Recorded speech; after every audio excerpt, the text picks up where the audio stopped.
Get up and get out. Get out. Get out. I have a question for you. Say Christ is Lord. Say Christ is Lord.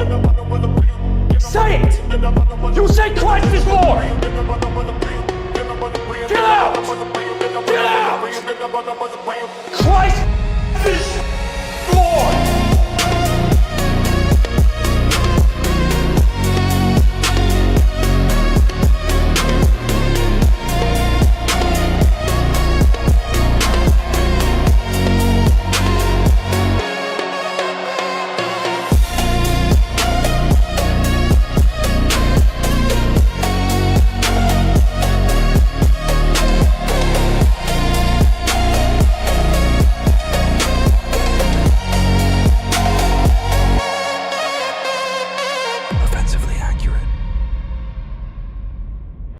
Hello and welcome to another episode of Offensively Accurate, hosted by yours truly, Atlas Thugged.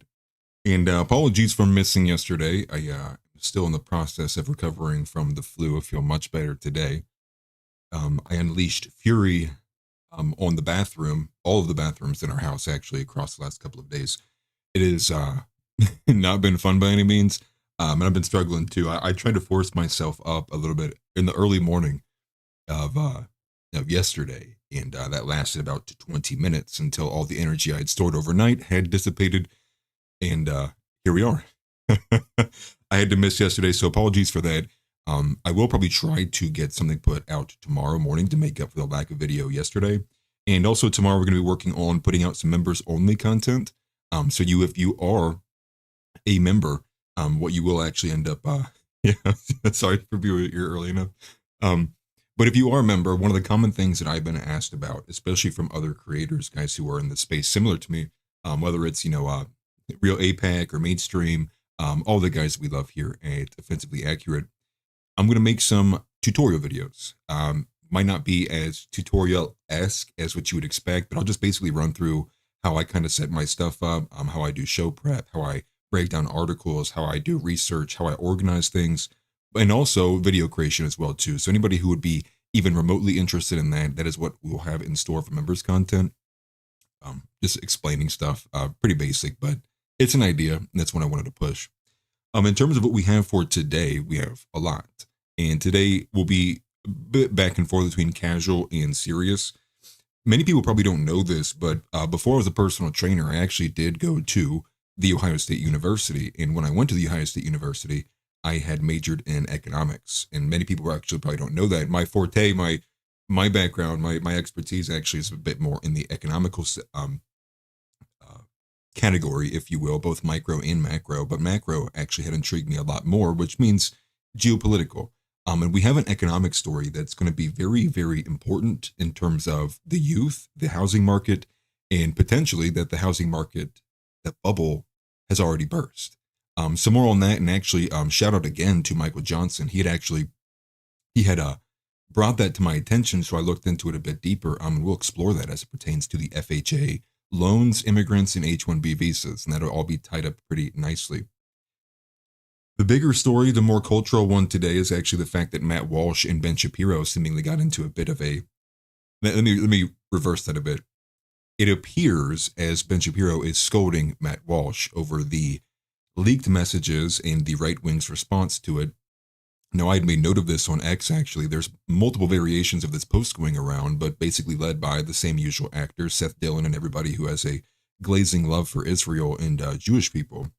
Their argument basically is that we need to not completely disavow them, but we need to disavow them somewhat, which is basically them playing ball in the element that for obvious reasons, what some of those texts had said in there. And it's the same usual actors, but there's some beef that's come with that. And also kind of adjacent to that as well, and outside the Overton, for anybody who had paid attention to their stream earlier today, had begun picking up on what feels like a potential brewing civil war, not just in America as it stands as a nation, but also this kind of growing confusion, if you will, frustration, probably is a better way to describe it. A lot of Groypers seemingly are feeling like they are not understanding the direction that Nick is taking things.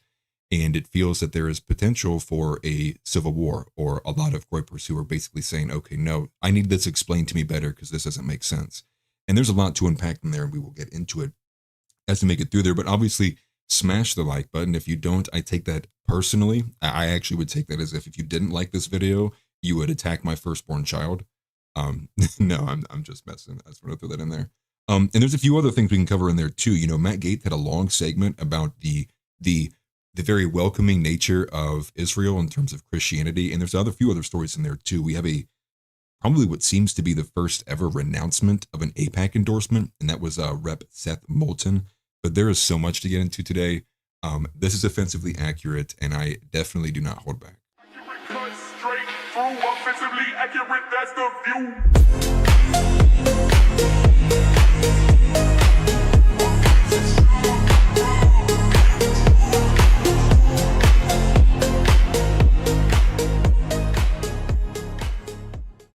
So we're going to start immediately with the tensions between Ben Shapiro and Matt Walsh over the leaked messages.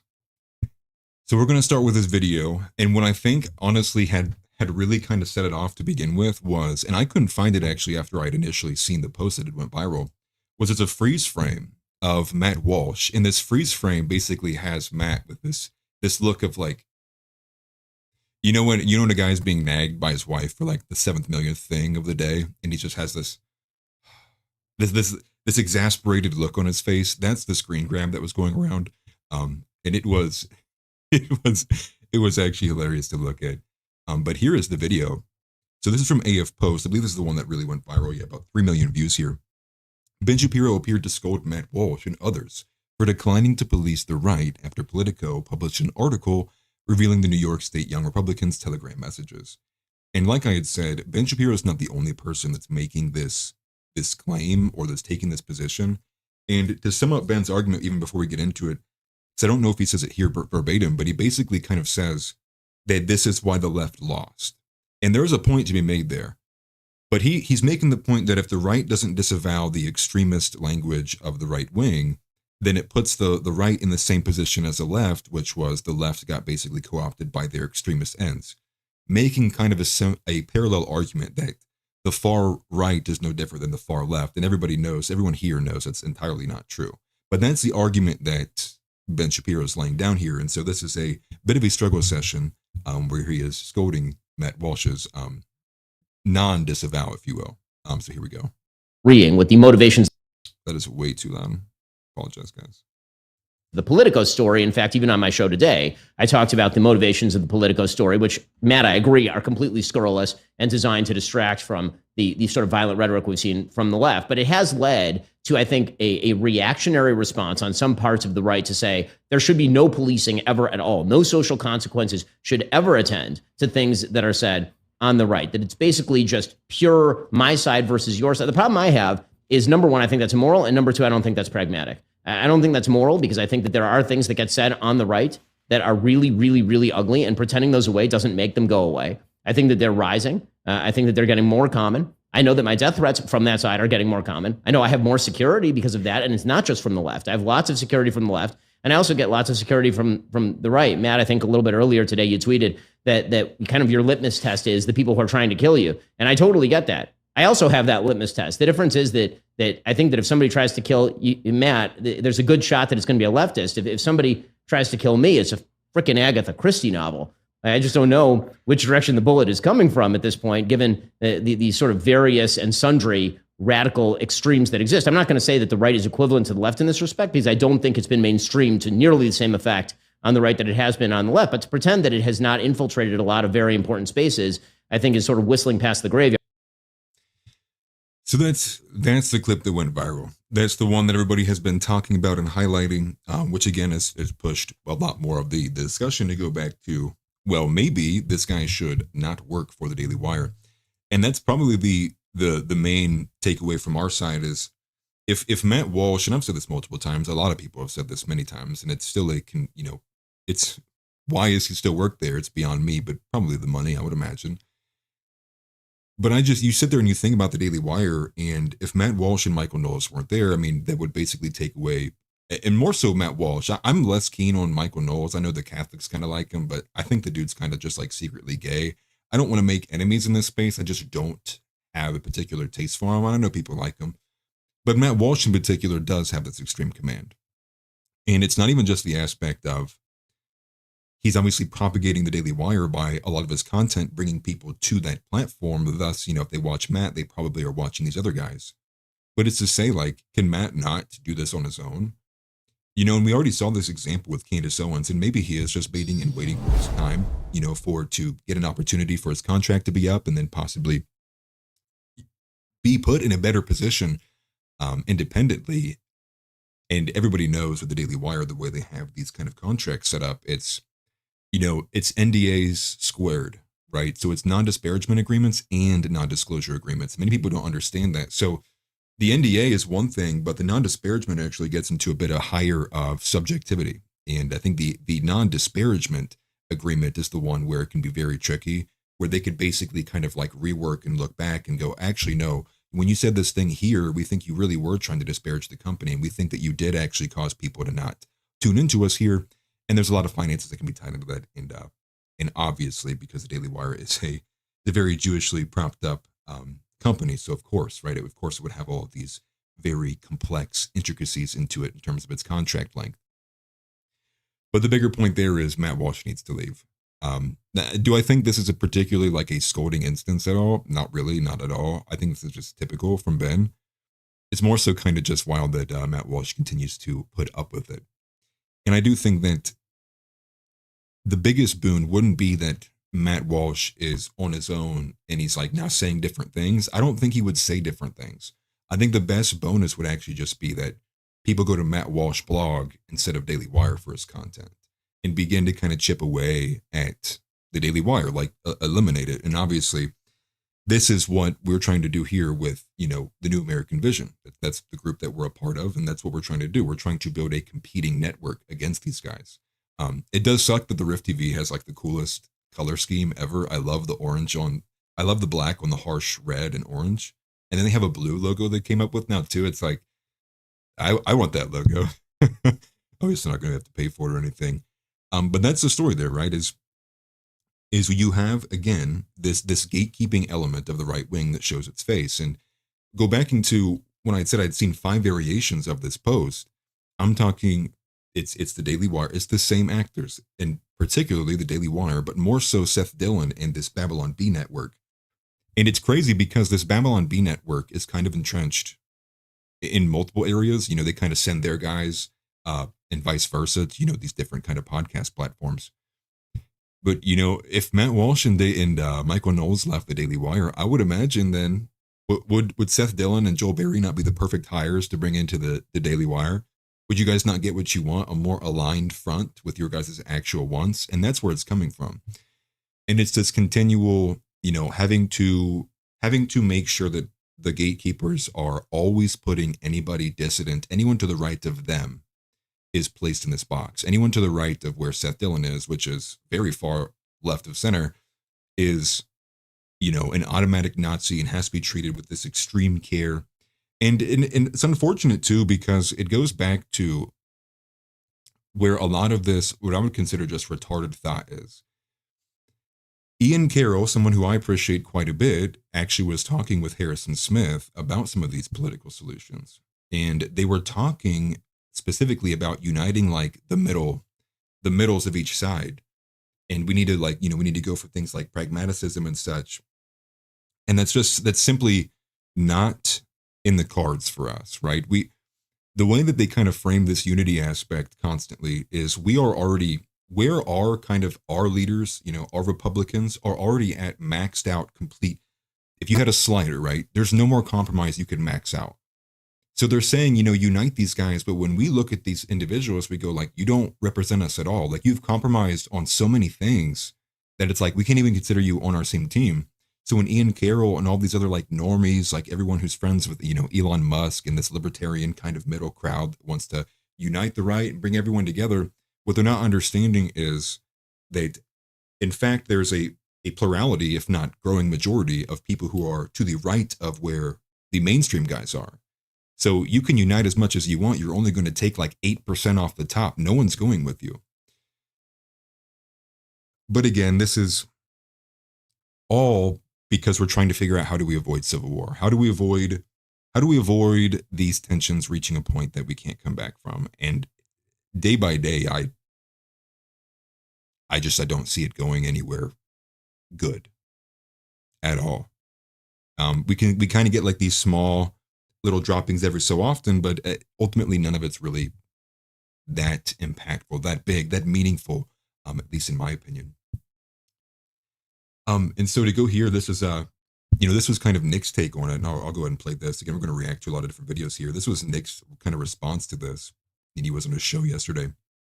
Yuan Mi says balkanization is inevitable, and that's kind of the direction it's going. Like, what I don't think people understand is like a lot of us, especially me in particular, and I hate to talk for, put words in your guys' mouth, but for me in particular, it's like there's nowhere else I'm willing to go. I am at right now, if things don't continue to improve, it's like, well, I'm going to be looking at solutions that are just like, and again, it's tough to talk about any of this stuff on YouTube without feeling like, you're going to be cut out of context or, slapped with a label of some kind. But there's no more ground to give up. In fact, like the way we look at it is we look at the people who came before us and they go like, how did you give up all this ground? You gave up all this ground, like, for what? To me, it is not even about like a final solution or, anything along those lines, right? People want to throw out like these insane buzzwords, and obviously provocative, and it's funny.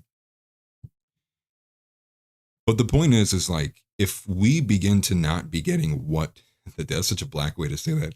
If we don't start getting some of the demands that we find to be very easy, like some of the lowest hanging fruit, and they make that hard to get, I mean, you're going to lose the base level foundation of what's going on. And I can't imagine, and this is also tied economically, and we'll get to that, but I can't imagine that there's too many people who are going to be able to get continually strung along this path before things really do get violent. Whether that does become, uniform-esque, right? And it gets a lot more militarized in, like Civil War I.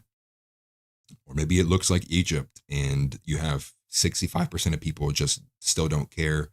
They couldn't care about anything less than besides the newest release on Netflix. They're like, yeah, gunshots been firing around outside, just stay off of the East 9th Avenue. That's where these guys are. And I try to stay away from 2nd, 3rd because that's where these guys are. Maybe that's what it would be. But either way, that's seemingly what we are going to get no matter what. And it's unfortunate, but here's the clip here from Nick responding to this viral moment. Put it up on screen. And I'm sure it's going to be some of his similar takes that he's always had, which is basically, why are you working for the enemy? But here it is. If it wasn't for Walsh and Knowles, Daily Wire would crash and burn. Because people would say, okay, so it's just a pro-Israel racket. Who needs that? And Shapiro, I don't think has ever been more unpopular. There was a time when he was number one. Like, people considered him to be a contender for the number one spot. He was young, up and coming, fresh. There was a time when people considered Shapiro just like a far-right debate bro. They considered him to be edgy and shocking and far-right and owns the libs of facts and logic.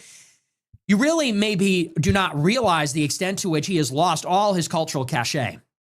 And people inherently now look at him with suspicion because he is Jewish and pro-Israel in a way that was not the case ever, even 5 years ago. Forget about 10 years ago. And this is kind of the point I had made a couple of days ago. I'll get to the super chats too, by the way. I'm sorry I missed those. The in-group bias. Now, Nick makes the point, when he was making the point, he was making it with Gavin Wax. And so he's making it with Gavin Wax because look what this guy is willing to do against his own peers who are ideologically aligned with him for people that he is genetically related to. And it kind of speaks back to this, the in-group bias continues, and I'll say it again, it continues to be something we have to tangle with. And until conservatives are willing to tangle with it, people that blood is thicker than water, that your actual in-group biases, your ethnicity ties are stronger than what ideological ties can be, just because there is an actual literal connection to those things, right? And this is also evolutionary. There's a lot of connections here just in genetics as well. But it has to be acknowledged, and it has to be, in my opinion, I don't think it can be counteracted. I kind of pose it like this: like, what do you think is easier? Do you think it's easier to get white people to behave like all the other races, or do you think it's easier to get all the other races to behave like white people? I mean, dude, duh. It's just easier that we just lower ourselves to that level. We throw out this the copy pasta, right? John Ward brings up this copy pasta all the time, which is basically like this post I believe is on 4chan, of you have what seems to be the least racist white generation of white men ever, and you get them to this point, and then you yank the rug out from underneath them, and now they're suffering for it. That's to their detriment. And they're made fun of. They're shat upon. They're kicked in the ground. All of those things. It's and we're going to watch a Steven Crowder bit on it, because Steven Crowder in this barbershop series, which I find him to be corny in general, but he had a great moment here too, where he talks about what this dynamic is. You're going to mass produce racist white men, keeping this dynamic exactly the way it is, while everyone pretends nothing's happening, and then everyone's all equal, that whites and blacks equally commit crime, and it's this random thing, this random mystic thing that causes the police force to do this stuff. He's like, you're going to get what you guys had pushed for and against your entire lives. You're going to get the worst version of it, because no one is willing to come to the table and be accountable. And by that, I mean literally every other race besides white people being accountable for the way that they behave and act. And instead of, being this pretend two-faced bullshit that we all know is not real. But let me go up to these super chats here. Make sure I don't miss them, guys. I do appreciate it very much. It's from Native's friend. Let me get my big face out of the way so you guys can see it. He says, I had to deal with NPC immigrants today. Add 20 to my racist stat. I apologize for that, man. That's why I had to get out of the city. I could feel it was making me, and this is what I would say too. Like, I'm with Nick on the aspect of, we want to make sure we're not actually, harboring extreme racial hatred for other people. Obviously, I'm a Christian, and I will be a Christian first and foremost above anything and all. And obviously, harboring hatred towards anybody simply because of the color of their skin, that's not what Christianity is. That's not how we should behave and operate. What we can do is, what we need to do is actually push for actionable things that go, can we recognize reality? Right? Recognizing reality is not a non-Christian thing to do. And I'll be the first to say it. I moved out of the city because I felt that happening to me. I felt myself becoming, and I'm not saying it is like, oh, I'm trying to scold you guys for being racist or whatnot. Like, I'm racist as hell too, and I try not to be, right? Like, I could, whatever, right?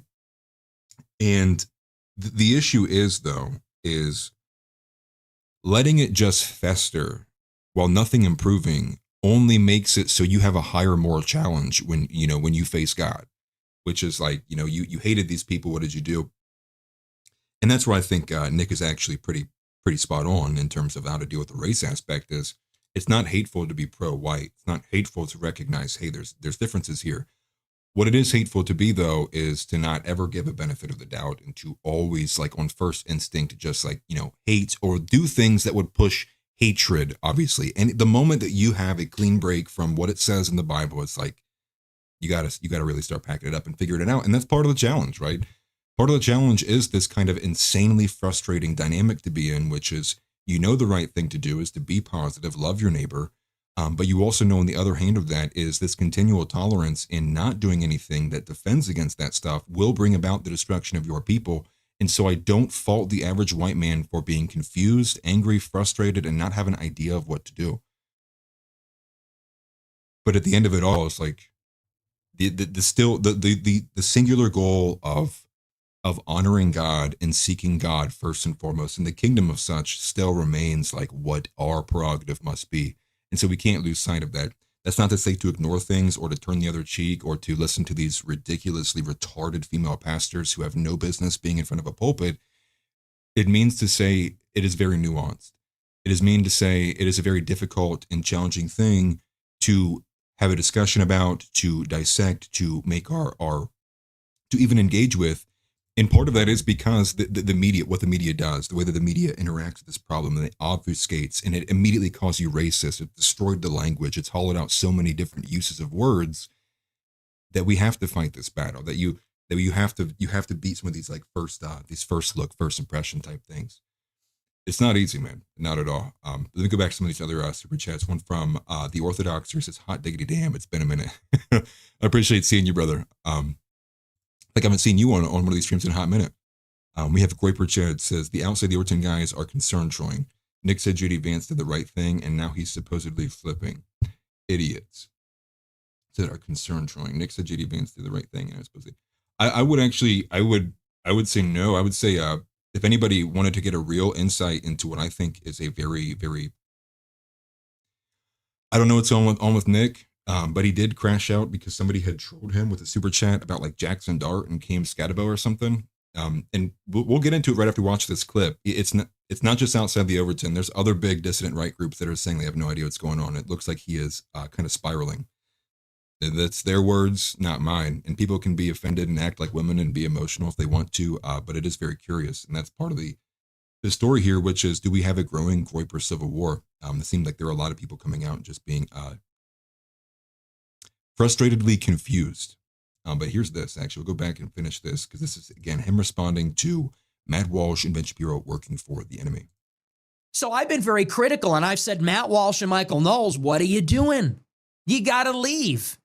Why are you working for the guy who is synonymous with the pro-Israel capture of the conservative movement? Why are you hanging out with him? He clearly hates America. He's seething against anti-Semites, and he hates the far right. They're not race realists. They're not identitarian. They're not Christian. They don't love America. It's like, so what are you doing there? You're working for them. You're working alongside them. And by being associated, you're actually buttressing their credibility. You're framing them in a positive way.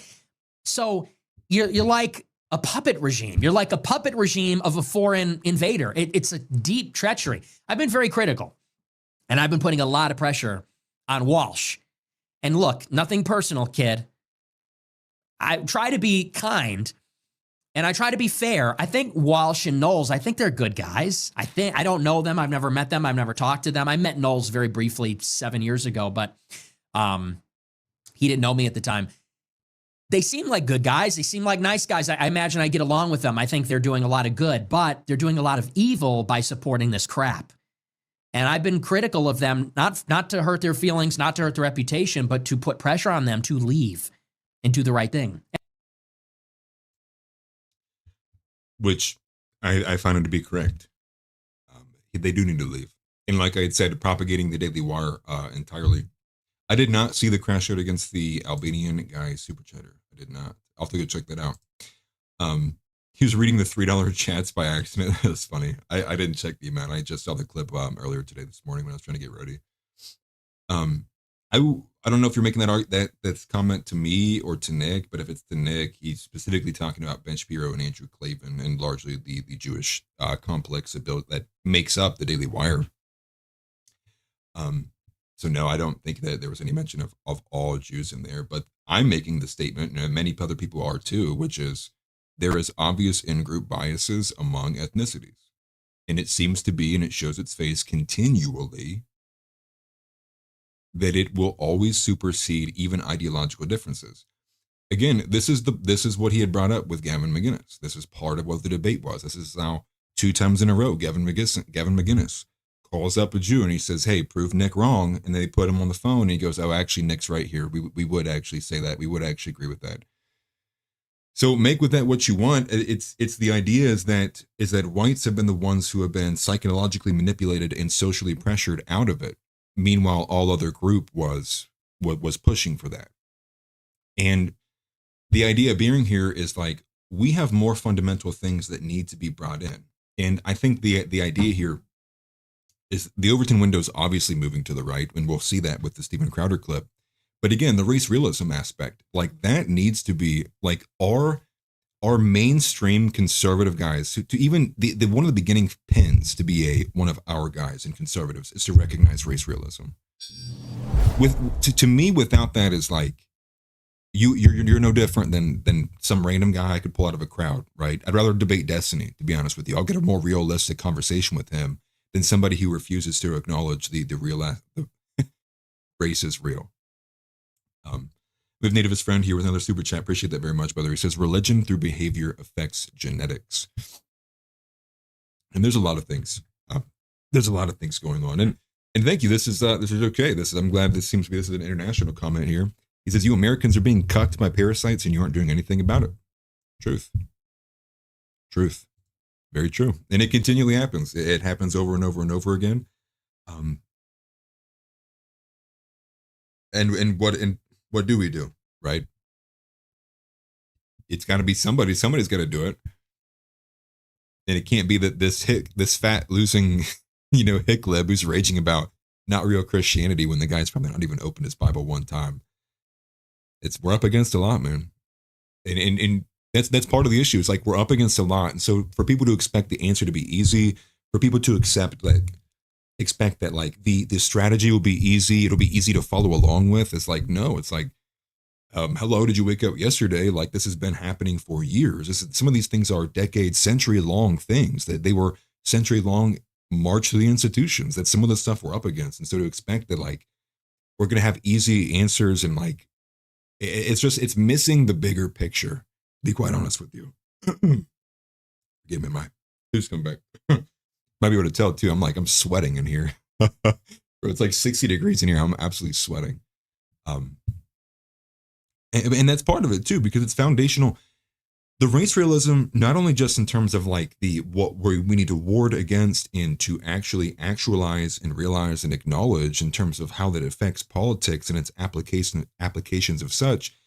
The biggest problem that plagues the right wing is when I say, what is an American? What do you say to that? If you say it's just like a person who accepts these certain ideas of America, you're basically saying an American is an idea. And you deny the historical and you deny the blood-soaked ground that you walk on. You deny. And so there was a great video that somebody had made, which was like, it flashed, it's like, here's a Chinese guy and a white dude. And it's like, who's from China? Who's the Chinese man? Everybody's like, oh, it's this guy. And they flip over and they show up. It's like, I think it was like a Mongolian or something. It was like, which one of these guys is like from Mongolia? And it's like a Mongolian and a black dude. And it's like obvious, it's like Mongolia. And then they go, which one of these is an American?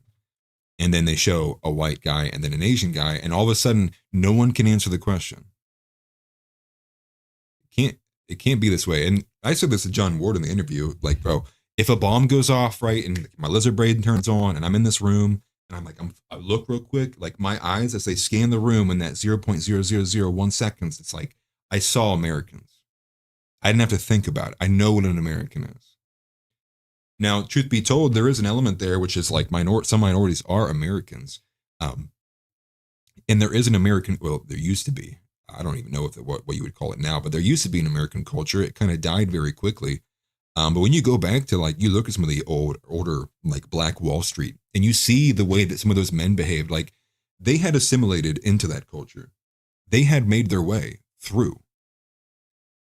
But that didn't last very long, and so now it's all for naught. And even then, even right now, right? Like you have somebody come out here like Myron Gaines and be honest about Muslims' positioning here in America and how they're guessed, and what everybody call him. They call him Uncle Tom. They come at him out of the woodworks. So overall, though, it's like, to expect that we're just going to continually sit here and just wait and like some savior's going to come along and things are just going to change automatically without there being this like very, very toxic, provocative period of time.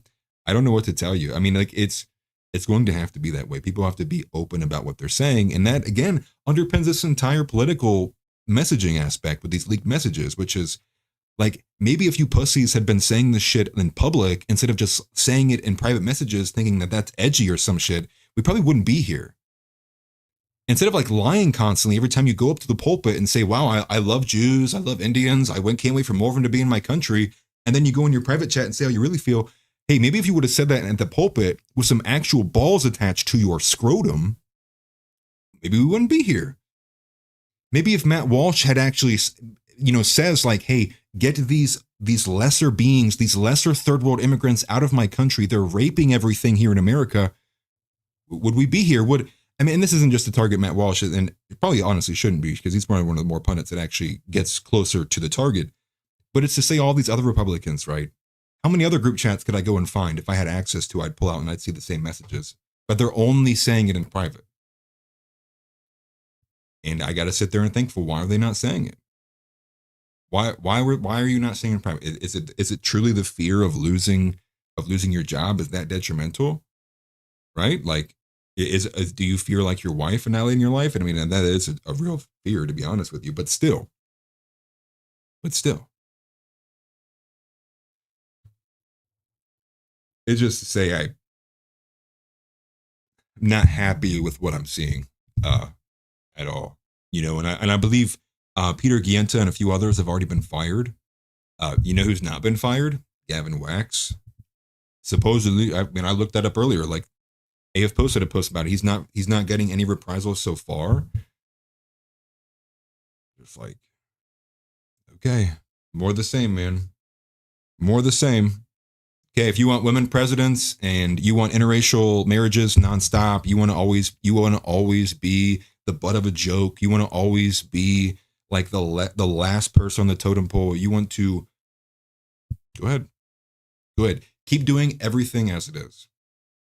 Keep doing everything the same, exactly the same. Keep doing what you're doing, because that's exactly what you're going to get. Or I don't know. We could just be honest. But expecting a politician to be honest is just, who am I kidding, right? I'm the dreamer here. I'm the one living a pipe dream. Let's go to Civil War tensions here, because on two fronts. We'll go to the Civil War tensions that's happening legitimately, right, in the rise of this increased violent rhetoric. But also this rising tension among Groypers. And I don't know if he's in here in chat tonight, but I'd seen him quite a bit on outside the Overton. Is Michigan Groypers specifically, making a lot of points, just more largely saying that a lot of Groypers are noticing that there has been a shift in not only just rhetoric, but a shift in positioning from Nick. And that is causing them to be concerned, to say the least. But the frustrating aspect is when they notice it and they say something about it, everybody tells them, shut up, or it didn't happen, or it's not happening. And yeah, dude, great comment. People hate the truth. Ain't that the truth? Very, very funny. I wish I had some therapy. I wish I had some more Dayquil, to be honest with you, but we'll be fine. This is the first one here. This is from White Sox Clips, which I have to imagine is the original Sox Clip coming back with a new account. So shout out to them. They got banned in that huge sting that got a bunch of Project Groyper guys out, permanently banned them. Put this on screen here. This is from Sock Clips, and this is Nick again on the tensions of the Civil War. Only wanted to play the first beginning portion of it, actually make it smaller. And we'll let it rip. I have to say that I don't like where the country is headed. This is not good. I think anyone recognizes this is not. Maybe we should avoid using words like good and bad. This is destabilizing. This is escalatory. This is destabilizing. All that we're seeing with everything, whether it's the ICE detention centers, the Supreme Court case on the Voting Rights Act, and the apportionment of, or I should say, the drawing of the map of the districts, the case in Texas and California having to do with gerrymandering, all this stuff, these indictments, Jimmy Kimmel, we're just moving full speed ahead towards like a civil war.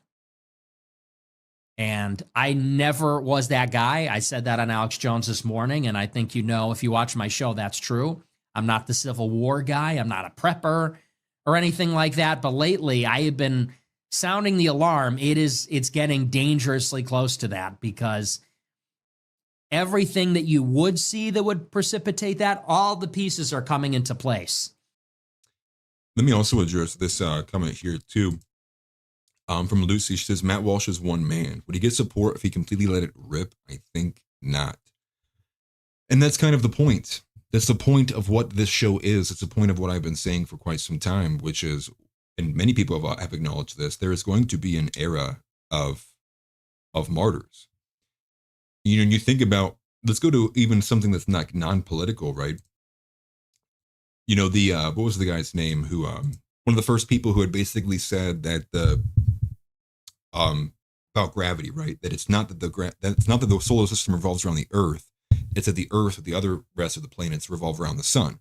Killed the guy for it, right? He never lived to see the tree in which he planted. He never got to sit in the shade in that tree in which he planted. He died for it. He died getting mocked. He died getting slapped and spit on and punched while his family all made Galileo. Thank you, on me. Appreciate it. If you are unwilling to take that risk, just back out now. Go back to Facebook. Just comment on memes. Go trust the plan, because that's the level it's going to take.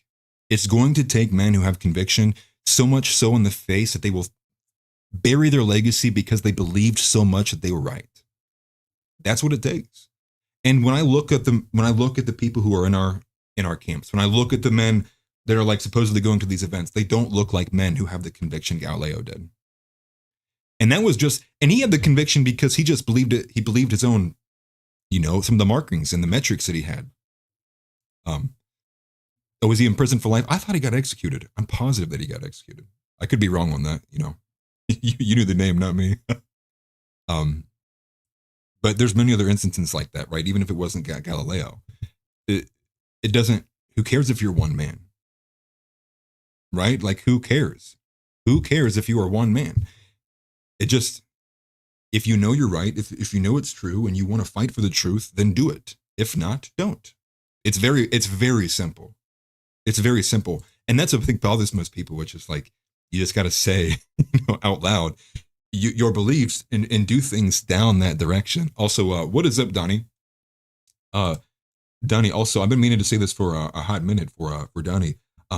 Everybody, please take a moment and send well wishes and prayers and thoughts as well to Donnie. Donnie is unfortunately dealing with issues with his dog, and he is very, very, very attached to his dog. And it's looking like it might not be all too good right now, but obviously God can turn things around. But shout out to Donnie. I know he's not in the best emotional state right now, dealing with something like that. I appreciate you being here, though, man. This is a great one. Wait, so you mean to tell me that people can stand on principles no matter the outcome? 100%. 100%.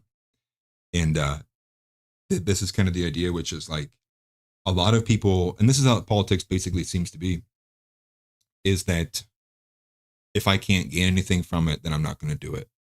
If I can't have direct and immediate short-term gain, I simply won't do it. But this is a good moment from Nick. That's really all I wanted to play from that clip there in particular, which is to say, even he's beginning to issue out and send out, like, we don't want civil war. Dude, we don't want this. We don't want the violence. We don't want it to let it go to such an uncontrollable environment. And then again, too, you don't want to be in a position where you feel like you are up against, the federal government and obviously everything that comes along with that too. It's a tough spot to be in. But I'm also, like many people, I would imagine, are pretty unwilling to let things continue, especially in the direction that it's been going, especially when on the other side of that, it feels like just the complete denigration of not even just like of us, of whites in general, but the complete denigration of Christianity as we know it. And it's just sad. But moving on from there, though, let's go into the tensions among the dissident right. Now, I know many people probably enjoy Asha Logos. I know I have a lot of people in here who like his content quite a bit. Asha Logos seemingly is jumping off of the Nick Fuentes train. I've seen comments from him, not only just in his own post, but also replying to a lot of the clippers here recently. And this one kind of caught me off guard, but I'll go ahead and read it with you guys here. So let me make this a bit bigger and zoom it in. So this is from the Asha Logos here. Nick seems to have the arrogance down, but little else. Follow his advice here. Take a look in a year or two and see what's been accomplished. Hold him to this. He's been saying this for a great many years. I've yet to see a single Groyper attain high office or any noticeable change in the Republican leadership or academia or the corporate world. If anything, they've moved much further in the wrong direction. Great words, but they've amounted to absolutely nothing but empty bluster for the longest. Meanwhile, actual communities are springing up, and real-world organization and unity is being fostered. while Nick watches reruns of Euphoria and holds silly low-energy talks with the girls from Red Scare. And his 10 greatest sycophants spam his clips all across every platform to pretend it's a revolution. It's all so embarrassing to watch. This, I'm telling you, he had been very pro Nick, even in the early phases, and people were kind of pushing back against him. Even in the early Charlie Kirk event, if you will. This really did take me off guard a bit. And what I would say to this too, I'm not going to jump on the train. I'm a lot more of a lurker, to be honest. And I think we can do both at the same time. I think you can infiltrate the institution and also begin to form communities. I haven't seen a good argument why not to try to do both. But I would add to that, I think what is probably the best argument I heard from Arval. Now, if anyone was interested, Arval did put out like a 20 to 30 minute video, basically giving his full kind of response back to what Nick had pushed again with the march through the institution. And Arval's point basically is this, which is one of his points, I should say, is how can you morally justify, working for these people? And so, for example, he's kind of bringing up like, well, how can you morally justify if you were, and you're one of these higher up institutions and, they need your vote to make sure that this extremely New World Order immigration thing gets passed. It's like, how do you balance like that moral justification in there? And I would say, that is a thing too, right? Like one of the top things I've always said is like, how are these guys even in these positions, right? Now, me, less so like the elite institutions, I'm more so talking like, border patrol. I'm talking like the guys who are actually involved hands-on, doing some of this stuff. Like, how are they still in positions, right? How are you still getting a paycheck, knowing like what your hand is involved with? Maybe it's a different story for a higher up institution, although I still struggle with that. And maybe honestly, it's just not for me. Like I can't physically, I'm like morally feel disgusted with myself if I do anything even halfway close to like what I find to be morally repugnant. I mean, I threw away a 6-figure insurance job because I was unwilling to position myself between a husband and wife, even though I'm getting screamed at in the ear by my sales manager. I can't do it. Maybe some guys can.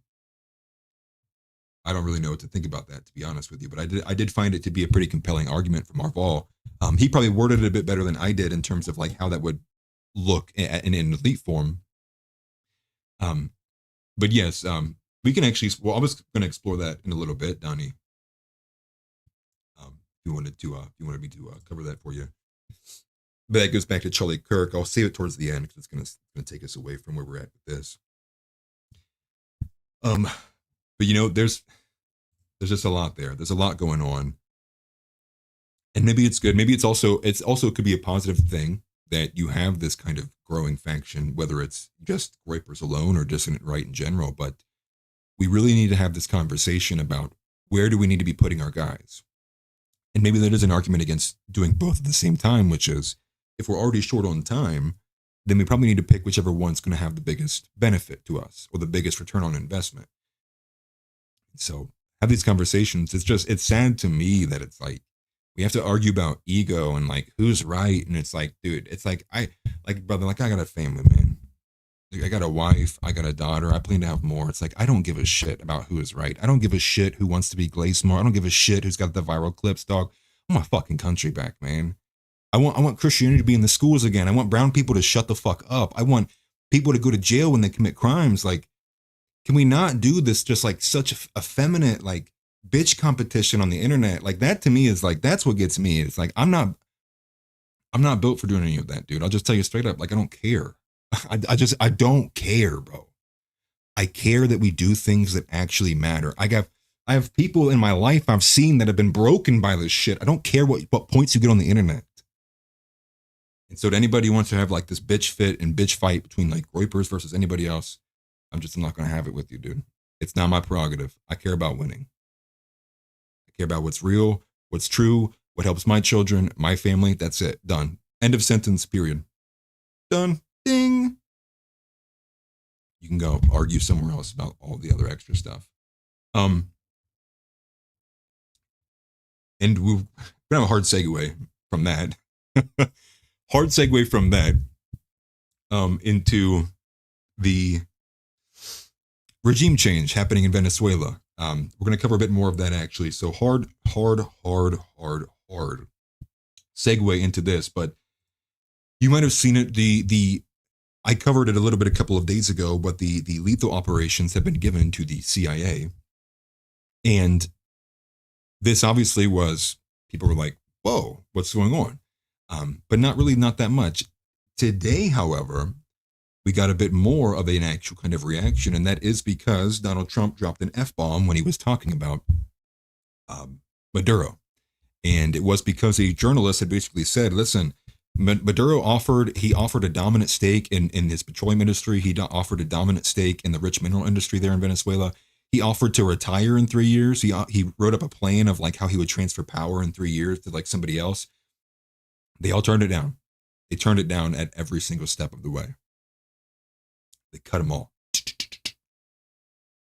And then we get this great moment where he drops an F-bomb. And I'll just go ahead and play it actually. And we'll see this. This is some, I don't know if you call it saber rattling, possibly. It's in that, I guess, if you will. It's in that category. But here it is. And this is the longest clip I could find. It's only about 40 seconds long. But it's from Colin Rugg. And it's him dropping an F-bomb in response to reporters saying, hey, we gave you everything. Do you authorize present CIA operations in Venezuela as part of Well, I wouldn't say that, but some interesting things are happening around the world, I'll say that. Mr. President, it has been reported that Maduro offered everything in his country, all the natural resources. He even recorded a message to you in English recently, offering mediation. What should we do in order to stop that? He has offered everything. He's offered everything. You're right. You know why? Because he doesn't want to fuck around with the United States. Thank you, everybody. Thank you. Thank you, everybody. So Trump says he doesn't want to fuck with the United States. And that is basically him shutting down that question after Maduro basically, and this is kind of the confusing aspect of what I've been following along, is it does look like at every step of the way, Maduro has granted everything that Donald Trump has asked for, really the Trump administration. And again, this is being spearheaded by Marco Rubio and John Ratcliffe himself, which is the CIA director, and obviously Marco Rubio being vastly in the pockets of the Adelsons. So we know where these loyalties are tied. Now, this isn't anything, obviously crazy from Donald Trump, but this is what's causing the news cycle to actually pay attention to it a bit more. And so now people are seeing what's going on. And I'll reiterate again, yeah, how many wars from the no wars president? Yeah. Well, it's looking like this is going to be number 2. Or maybe number 3, actually. But number 2, objectively, because we have 10,000 there. So right now there's 10,000 troops stationed amongst Puerto Rico and across the Caribbean.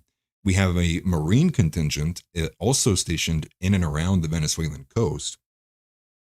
And now it's being reported, even from Fox News, that 10% of our entire naval force is stationed outside of Venezuela.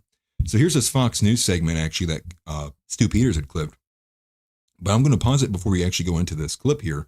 Because what I would say additionally to this is we know who's pushing for this to happen. And if you know, and maybe you don't, one of the few countries left in the world that doesn't have a central bank that is, basically owned and operated by the Rothschilds is Venezuela. They're one of the few places left. So the question being is, what is the motivation? Now, the Trump administration would tell you their motivation is that the motivation for why they are pushing so hard for this and for the regime change in general is there's kind of 2 major allegations. The first is that Maduro is in fact this kind of shadow leader of Tren de Aragua, along with a more centralized network. I believe it's called like the Children of the Sun. They're trying to connect him with being like he is a major figurehead, if not the figurehead of this drug cartel network that is pushing a lot of things into America, namely human trafficking and drugs. The second thing being that they allege, the Trump administration also alleges, that the majority of this, the fentanyl, is coming from Venezuela. So it's like two, but basically kind of the same thing. But that's the region. That's their rationale for why he needs to be put out of power. But, funny enough, if you guys remember, once it had been floated that there was a potential that the United States would strike Iran, one of the first things that people began looking at was what was the intelligence community saying about Iran at this time? Was it matching up with the rhetoric that was coming from the Trump administration? No, it wasn't. People were looking at Tulsi Gabbard, right? Tulsi Gabbard was in the news like crazy because all of her assessments, literally just months prior, and even weeks prior at certain points, was saying the complete opposite of what the Donald Trump administration had said. Fast forward to today, it's the same thing. The Donald Trump administration is saying one thing, and it is completely in opposition to what the intelligence communities are saying. The intelligence communities have said repeatedly, and I believe even back in May, you can find a clip of Tulsi Gabbard, there's no evidence that Maduro, any kind of direct evidence, it's all circumstantial at best, that Maduro actually is this figurehead here. So we have more of the same. We have, again, wherever they're getting this intelligence, maybe they're just making it up, or maybe they're once again outsourcing it to Israel. They're getting their source from Israel. It's not matching up. You have, once again, the U.S. intelligence agencies passing around memos and giving each other notes that say, no, this isn't real. Trump admin saying, no, it actually is real. We're going to ignore the intelligence agencies and do whatever. So very similar. But here is the video explaining a bit more. This is from Fox News, a little segment here from Stu Peters. And he clipped it here. We'll just read the caption here. It says, Maduro had offered Trump a dominant stake in Venezuela's oil, gold, and mineral wealth and agreed to cut ties with Russia and China. That part I wasn't familiar with. But then he says, Trump declined and just sent 10,000 troops and 10% of the entire U.S. Navy to the region. Peace president, my ass. Total failure in every way. Here's what I would say, too. You know what's funny? On the second element of that is, right, they're alleging that Maduro is part of the reason why there's so many of these people coming across the border. So instead of doing mass deportations, we're just going to go to war with Venezuela. Do you guys understand how retarded this is just on its face? Like, if that one of the major problems of Maduro is that he caused this massive human trafficking influx into the country, but instead of solving for that problem, we're just going to make other matters worse by bombing the shit out of Venezuela and going to war with them. And more than likely, it actually wouldn't be like a hot kinetic war. It's looking like once they give the lethal operations to the CIA, we're probably going to commit decapitation strikes. And I would imagine we're probably basically going to box in the Venezuelan coast so they have nowhere to go. Yeah. No new wars, golden age, the most transparent administration ever. It has been one massive L on each other. We are on L cubed at this point. It is the strongest form of L you could have ever possibly possessed in your life. But here's a quick segment here from Fox on it. Fox News alert, B-52 bombers are flying off the coast of Venezuela. Trump's not bluffing. Right now, more than 10,000 U.S. soldiers are built up in the Caribbean, on ships in Puerto Rico, locked and loaded. Special operations helicopters were just seen flying 90 miles from Venezuela's coast. The chopper units used by Delta Force, Navy SEALs, and the Green Berets.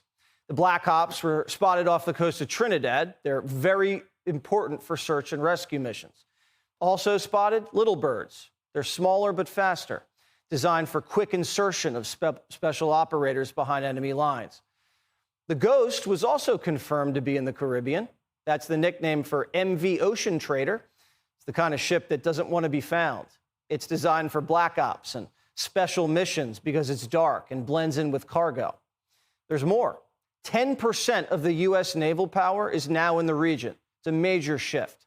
There's subs, several destroyers, and F-35 fighters in Puerto Rico. That's on top of all the coke boats getting smoked to pieces by the week. Kilos of cocaine are washing ashore. Don't tell Hunter. Dozens of bad hombres becoming shark bait. It's got Maduro's attention. He's the dictator of the narco state, a very bad hombre, and we just doubled the bounty on his head. It's now 50 mil. According to the New York Times, Maduro offered us a dominant stake in Venezuela's oil, gold, and mineral wealth and promised to cut ties with Russia and China. And Trump and Rubio said no. That tells me the gunboat diplomacy is going to end up with no Maduro and a Venezuela aligned with us, not Putin or Xi. American action in Latin America hasn't always ended well. Look at the Bay of Pigs. Other times, it's a piece of cake. It's our backyard. And Trump's just reestablishing the Monroe Doctrine, a.k.a. the Donroe Doctrine. Hopefully, a Venezuelan general does the... Okay, so I'm sure he's going to have a couple clips about Maduro being Mexican or something. Well, there you have it. 10% of the U.S. Navy's in there. I mean, like, you know, this is, it's no wonder, right? This is the same U.S. president who's constantly talking about how he's not going to get into heaven. And it's like, yeah, probably because you know exactly what you're doing. And these are your desperate pleas out to the public of I wish I wasn't doing what I was doing. I wish I wasn't so captured, so owned, such a puppet. I don't buy it at all. I don't buy it even in the slightest. And the thing is, too, is the unfortunate aspect of this is it's like if the holy shit. Oh my God. Dude, massive shout out to Dansky, dude. You did this outside the Overton, man. Holy crap. 50 gifted memberships, man. That's absolutely massive, dude. Thank you. That is huge. Thank you for that. Somebody did a bit ago, too. Let me not forget about them as well. That is massive from Dansky, dude. Thank you very much. Let me see. Can I see the activity feed? Is it there? Maybe not. That's absolutely huge, man. Thank you very much for that. That is awesome. Thank you very much. Yeah, I do hope I feel better as well, too. Dude, as soon as I'm done with this, I'm going to chug another 30 milliliters of Dayquil, make it to the next day. That's massive, dude. Absolutely massive. Thank you very much for that. I appreciate it. So massive that I forgot where I was, what I was talking about. But that's huge, man. Well, just so you guys are aware, everybody who got that, members only content will be coming this Saturday, actually. So you'll see me a bit more personable. Yeah, bro, gifted memberships to have the chat. Holy shit. Yeah, W. Thank you very much, Tix. It was AI World Champion. Thank you very much for that. Both of you guys. Absolutely tremendous. Thank you very much. The point that I was getting ready to go to was that I just don't buy it. I don't buy it. And I'll show you the memo here. So I'll show you a couple of things here. This is from Stu. And again, this is kind of what got me into thinking no, that's a great derail. I'd rather be derailed positively like this. But, you know, going back to Stu, who still hasn't gotten his check mark back, you know, in 2000, there were 9 countries without a Rothschild-owned central bank. 4 have already been overthrown through regime changes based on lies like weapons of mass destruction. So if you look here, who are the ones left? Iran, Cuba, Syria, and Venezuela, and North Korea. And it does look like Syria is probably going to be one of the next ones up on that list, if not Venezuela. Those two seemingly will probably be going soon. Hence the italic, I would imagine. Cuba and North Korea are the ones that are staying away, it seems to be. But that's what I wanted to go to here. And so before I get to the intelligence memo, let me go to this from Scott Horton. Now, if you guys aren't too familiar with Scott Horton is an extremely anti-war, anti-interventionist. He is very, very, very knowledgeable on anything in terms of geopolitical Middle East involvement. He is commonly going up on Piers Morgan to combat people. Him and Dave Smith are good friends. And Scott Horton, who I know a good bit more about through Dan McKnight as well, who Dan McKnight I've talked to quite a bit, both, well, really only on jar openers. I probably should reach out to him again soon sometime. I won't hear. But Scott Horton is very, very, very knowledgeable about his stuff. And so look at this here. So he's quoting this, the Venezuela mobilizing their troops and militias. And that's what we'll get to too, because Venezuela was practicing offshore drills with boats. Unfortunately, they had a mishap. One of their boats actually sank. And so you can see some of the war propaganda begin to be churning out. But we have this from Scott Horton. Quote, the U.S. has moved advanced weaponry into the Caribbean and in the skies north of Venezuela, including 8 Navy warships, an attack submarine, F-35 jet fighters, P-8 Poseidon spy planes, and MQ-9 Reaper drones. He continues, the Pentagon has employed elite special operation forces, including the Army's secretive 160th Special Operations Aviation Regiment, the Night Stalkers, a U.S. official said. The unit flies missions for commandos such as the Green Berets, the Navy SEALs, and Delta Force, and is famous for its involvement in the raid that killed Osama bin Laden. Large troop-carrying and attack helicopters are part of the mix. But that's the part to highlight here. Similar to Osama bin Laden. And that's what it's looking like. That's seemingly the quickness and the urgency behind it is also a bit telling as well. But also, in addition to this, you had a news story that's not that viral, but an admiral, you have a 4-star admiral, his name is Alvin Halsey. Yeah, right, Alvin Halsey. This guy, I believe it's this black dude here, this guy had literally just taken over for that new position, right, which is a huge thing, right, being promoted into that position. In less than a year, he's walking away. He's stepping down. Now, they don't give a reason at all for it, and he doesn't give an announcement of himself. Pete Hegseth was the one who gave the announcement, maybe because they told him he's not allowed to say anything. But that, to me, kind of makes itself almost like this guy's unwilling to go along with what he finds to be morally repugnant. Possibly, could be, would be very rare, but, shout out to him if that is the case. But it is something to pay attention to. And in this here as well, let me find this.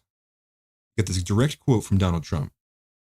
And again, this goes back to the rationale and the reasoning for why they're doing this. He says, and this is talking about you can see right above, the lethal operations being confirmed or allowed by Trump. He says, I authorize that for 2 reasons, really. Trump said, number 1, they have emptied their prisons into the United States of America. Okay. So being a proponent of all of these immigrants we've gotten across the southern border. Okay. So there's one element. Then the second one, and the other thing, the drugs. We have a lot of drugs coming in from Venezuela, and a lot of Venezuelan drugs come in through the sea. But that's the first one. And Carl Johansson had actually made a great point, which was, say that is the case, right? They probably wouldn't take them back because why would you want to take back a bunch of your prisoners? Well, El Salvador did. They just had a better system to be put up with it. So maybe that's it. But also, we probably don't need to be asking for permission either. And Venezuela is not an ally of ours. So what would be to stop us from putting all of the Venezuelan immigrants, the Venis, if you will, if you're familiar with old school RuneScape, what's to stop us from putting them on planes and just dropping them out of the sky? Without parachutes, by the way.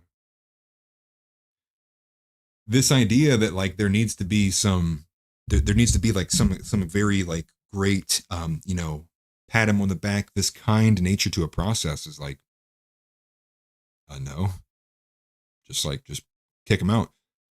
What's to stop us from just taking them to the border and then just letting them out and being like, actually, we'll shoot you if you turn around.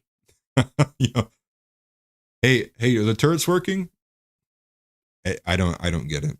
Now, obviously, we shouldn't make it a point to not care about people's dignity and respect them as human beings.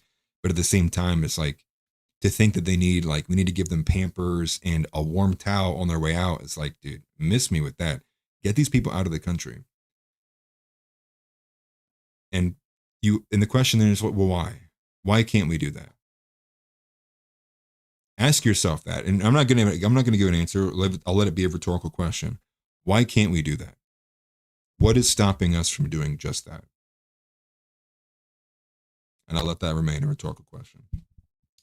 But I wanted to highlight this too, because again, this is the main part here. This is from NPR. This is from back in May. Okay. Well, I'm sharing it. It's from back in May, and I'll make it a bit bigger so you can see it. So May 6, 2025, U.S. intelligence memo says Venezuelan government does not control Tren de Aragua gang. And they go on to say the U.S. intelligence community says it does not believe Venezuelan President Nicolas Maduro directs TDA, Tren de Aragua, a criminal gang that operates in the U.S., in a newly declassified redacted memo. The memo contradicts claims by President Trump, who has accused Maduro of controlling the gang, which Trump says is invading the U.S. The government has relied on this government to justify the deportation of alleged gang members under the Alien Enemies Act.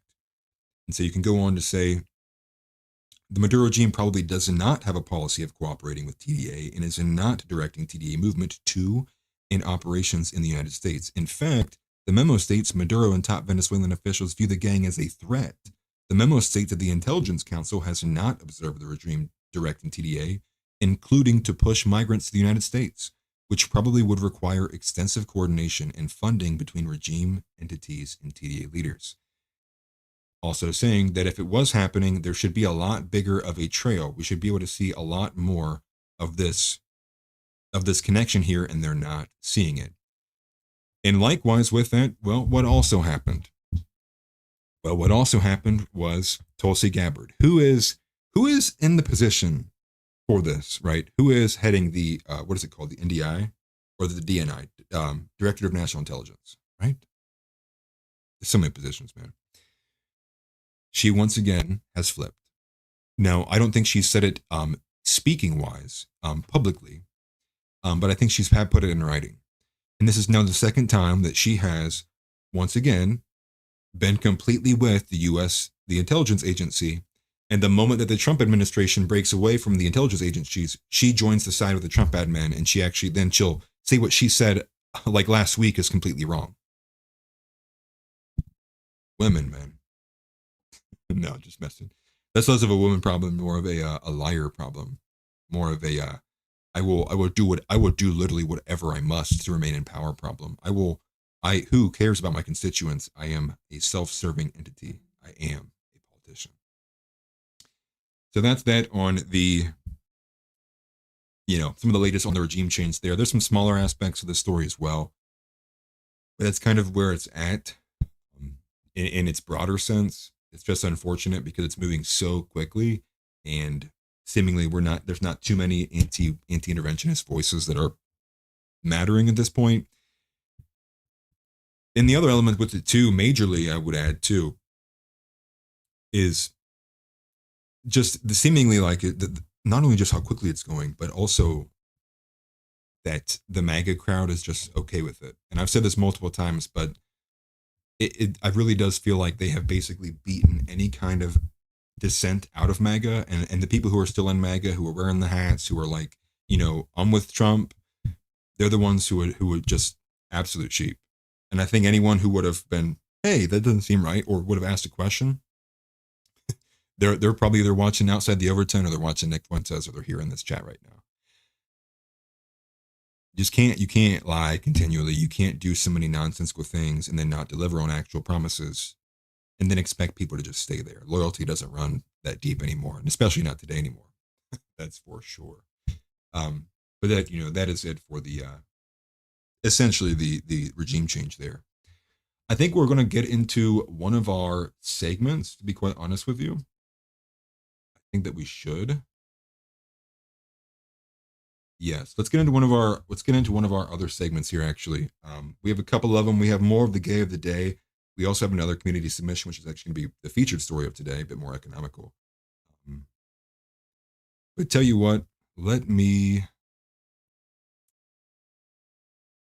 I have to go to the bathroom, so I'm going to do that. It's going to take me like 2 seconds. I'm going to throw this up there, and I'll come right back. We'll get back into the community submission, gay of the day, and we'll cover more regular stories. So give me 1 second. I'll be right back.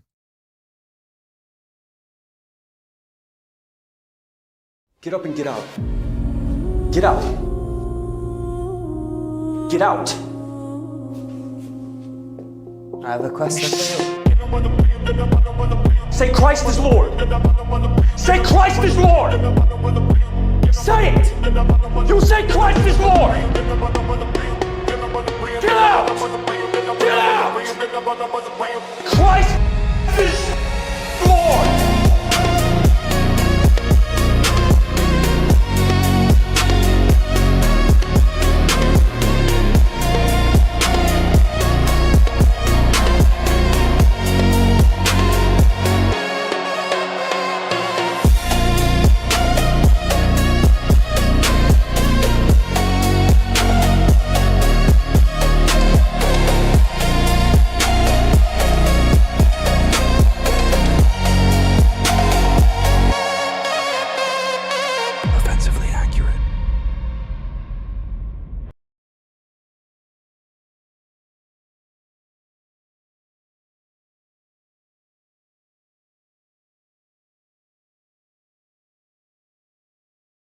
Sorry for taking so long. I apologize.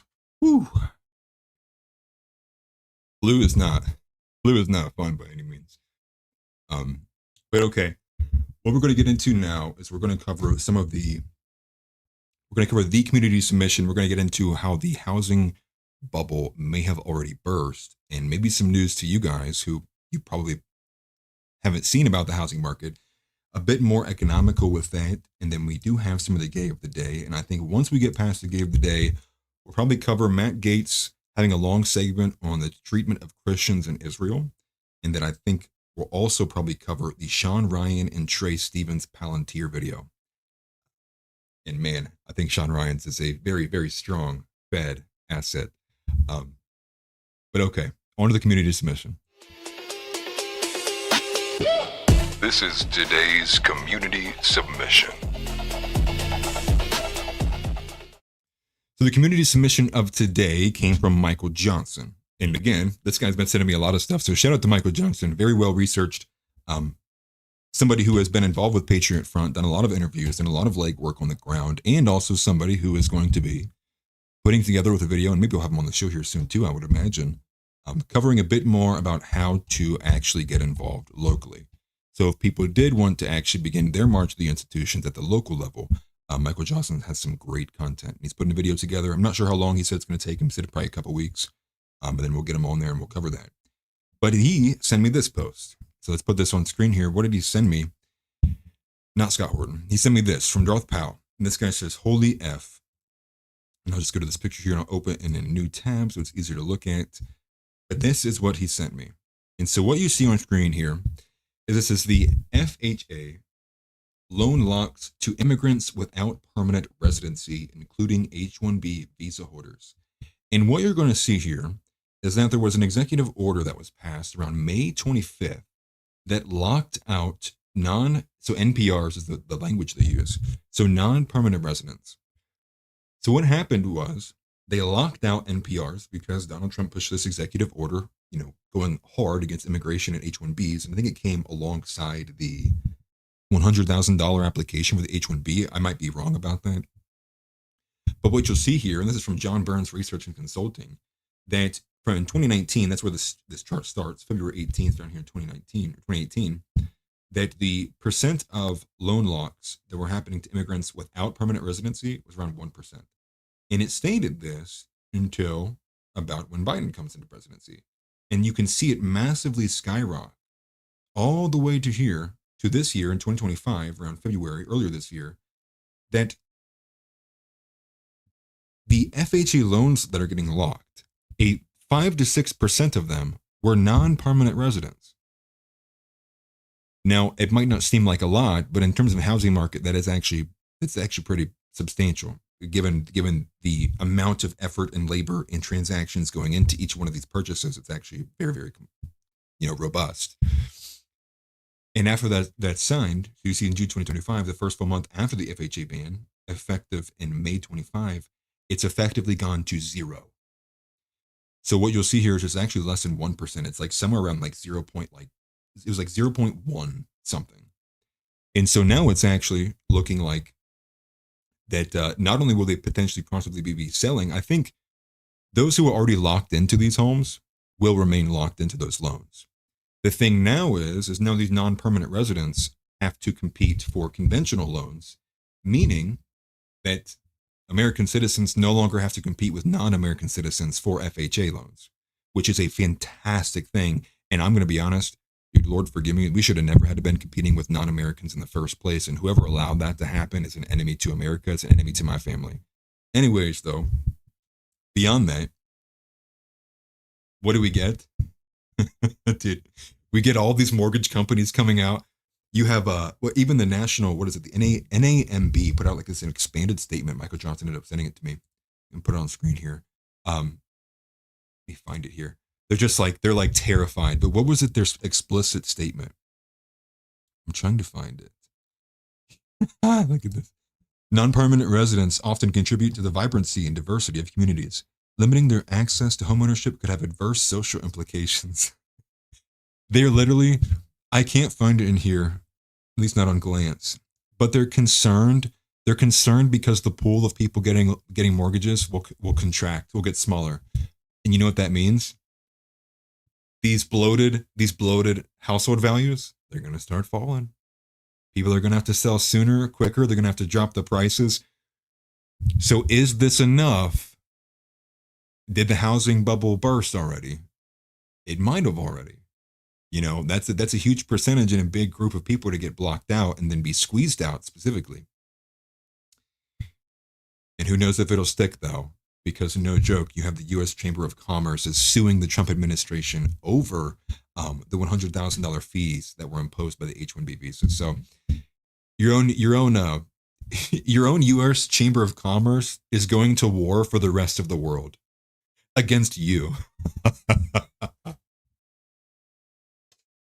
Oh man. And then people have the audacity to ask me, like, well, so what's your reasoning for wanting white Christians in positions of government? I'm like, are you kidding me? Right. The U.S. Chamber of Commerce is suing the Trump administration because he wanted to make foreigners have to pay to come in the country. What? Never ask me again. I want white Christian men in my government only, period. Period. I will vote against anyone not that, period. Sorry. And the best part, though, is if the NAMB is kind of freaking out, and they've given out two statements. One, they gave an initial statement, but then they came out with an expanded one afterwards, warning about the potential contraction. Good. Now, here's the thing that would actually hurt other people. It will hurt other people because it's going to actually bring household value down across the board. Some areas will be hit a lot harder, obviously dependent upon those communities, but some people will get hit in general, just because if the entire housing market starts tanking in value, that means that $1.1 million home in a few years may only be, $790,000. And that's even like on a smaller scale, where, let alone if we're talking like hitting 50% numbers and things like that as well. But it's great news. I thought that was great news. I want to make sure I'm not forgetting anything as well. Yeah, the other thing I wanted to add in here too, that, because again, this is more economic as well. This is from DMT. And he says that the credit score, so there's a FICO data release. Credit scores falling at fastest pace since 2008 recession, according to FICO data release. So so we have both of these here. Right, so we have this in conjunction with the housing at the same time. Did the housing bubble already burst? And that's been a scary, this is just a scary thing in general, because, that means people's debts are just escalating through the roof. And it's a bad spot to be in because, and I know a lot of people who are like that basically they've maxed out 3 different credit cards, and they're basically at the limit for what they are allowed in terms of their credit score, in terms of, movable liquid income. And so what happens if you have, 10% of the country goes bankrupt? 15% of the country goes bankrupt. Dude, hell, even if it's 5% of the country goes bankrupt. It is, and just like Ian Malcolm says in this comment here, like, I think we are in worse shape than the Great Depression. So all that to give you a little bit of hope. Somebody was saying, don't give me hope. I'll give you a bit of hope. I hope it is. I really hope it is. House Leotardo, always pleasure seeing you, brother. Says your local Chamber of Commerce donates to the National Chamber of Commerce. Find out who's a member and do as little business as possible with them. Agreed. And that was kind of the bigger take I had with this, which is I am once again having to look at the ugly side of capitalism. And I know people don't like to hear it, man, but I am increasingly, day by day, I stray further from capitalism. I do not find it to be the system that has the nation's interest at heart. I believe it only has its own market's interests at heart. And this is once again, for capitalism, that's why the U.S. Chamber of Commerce is suing the Trump administration, because for all of those capitalists who own a lot of shares in the labor market, hence they employ a lot of people, they are not willing to pay $100,000 per Indian that they have in their tech shop. They're not willing to pay $100,000 per, Latinx they have mowing a yard somewhere. It's, this is, It can't be this way. And people say crony capitalism is true, but the moment that you put a control on capitalism, it's not capitalism, right? So capitalism, and again, this is more so about the labor aspect than it is like the producer and seller. If in a capitalistic society, let's just say this, right? You as a business owner, okay, just say that, right? You're a business owner, you sell hot dogs, okay? You sell hot dogs or baseballs or something random. Okay, just think about this. You are a business owner, okay? You have to hire, to run your operation, to even break even, you have to hire 5 employees. So you want to hire these 5 employees. But now, if certain employees you can hire, and they can get the job done for you at a fraction of the cost of what you would have to pay an employee if you were to hire them here, which employer are you going to hire? You're going to hire the ones at the fraction of a cost. You're going to hire 8 Venezuelans, and that'll be the cost of 2 Americans. So what's the control there? Well, you would need a control there by the government. The government would have to have a law that would disbar companies from being able to participate in global labor markets. So it's going to require, this, we have to get away from some of these older kind of beliefs that we've kind of adopted. Really start to kind of think and peel back, like, what should America be, right? And think about it in the light of, too, of like the founding fathers as well. Like, nobody believed that was going to be able to be a government by, for, and of the people, and that's gonna last longer than 10 minutes. That was a revolution of thought. We can do it again. I believe in our people. But that's the community aspect there. I wanted to make sure I spent some time on it too, because I do agree with Michael Johnson. I think it should be a lot bigger of a story. And I would like to know what other mechanisms we could put in place, right? What other ways could our government make sure that foreigners can't buy homes? Pull out all the stops, dude. I want every single one of those elements in place. Whatever mechanism has to be activated. Whoever I gotta go, talk to get that pushed through. Let's do it. Let's behave like our greatest ally and let's just go take their homes. I'm an American, actually. I know I didn't buy this home, but this land was given to me. I was promised this land 3,000 years ago. Okay, with that, let's get a little bit more lighthearted. I've been a little bit too serious. We're going to go to the gay of the day. The gay of the day.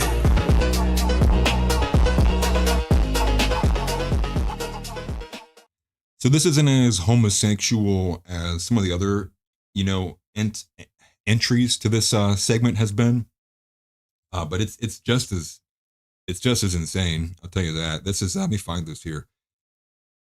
Well, not that. This is from Mega Pastor Shane Vaughn.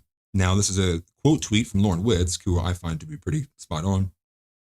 But he says he claims that God allowed Satan to kill Charlie Kirk before Candace Owens and Tucker Carlson could turn him against Israel. No joke, he says God let Satan kill Charlie before he would turn against Israel. You can't make this shit up, man. You could, but you could, man, but ain't nobody gonna believe it. Appreciate the super chat. He says the American Mahira restoration. Yeah, it's pretty gay. Yeah, it's pretty gay. It's like a minute and 20 seconds. Let's take a listen to this absolutely batshit insane person. No, Israel did not kill Charlie Kirk. Satan did. And God allowed it for reasons that we may never know. But here's what I do know. When I tell you something,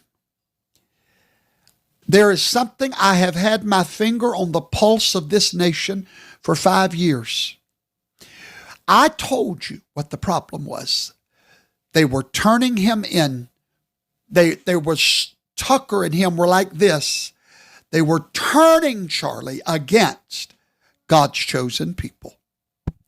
And God said, no, not today. No, you're too pure and you have too much influence. So I'm going to bring you before Satan can use you. I'm going to let your testimony for the rest of your life be all the positive things you have said about Israel that's on record. See, now there are no... Dude, that got me so good. Dadsky said I just puked all over my keyboard. Yeah, the chosen people. And that's true. Good catch. I didn't even see that. Let me move this a little bit. It says, you're gay if you own a mug that says, I love Toto. Do you see that? It's like right behind him on that left-hand side. Dude, hey, this is your average conservative. This is your average mega pastor right here, dude. Christian Zionists are special kind of stupid. And that's true, you know, and I don't listen, I sit there and I agree with you guys when you guys say like you have issues with getting into the church, and you know, if your pastor is not a woman, it's some fat guy in skinny jeans who says how much he just will only talk about the gospel and black people. And if it's not one of those two, you get this rarer but still in mint condition Zionist, fire and brimstone pastor who just makes random shit up. And just, Lord have mercy, man.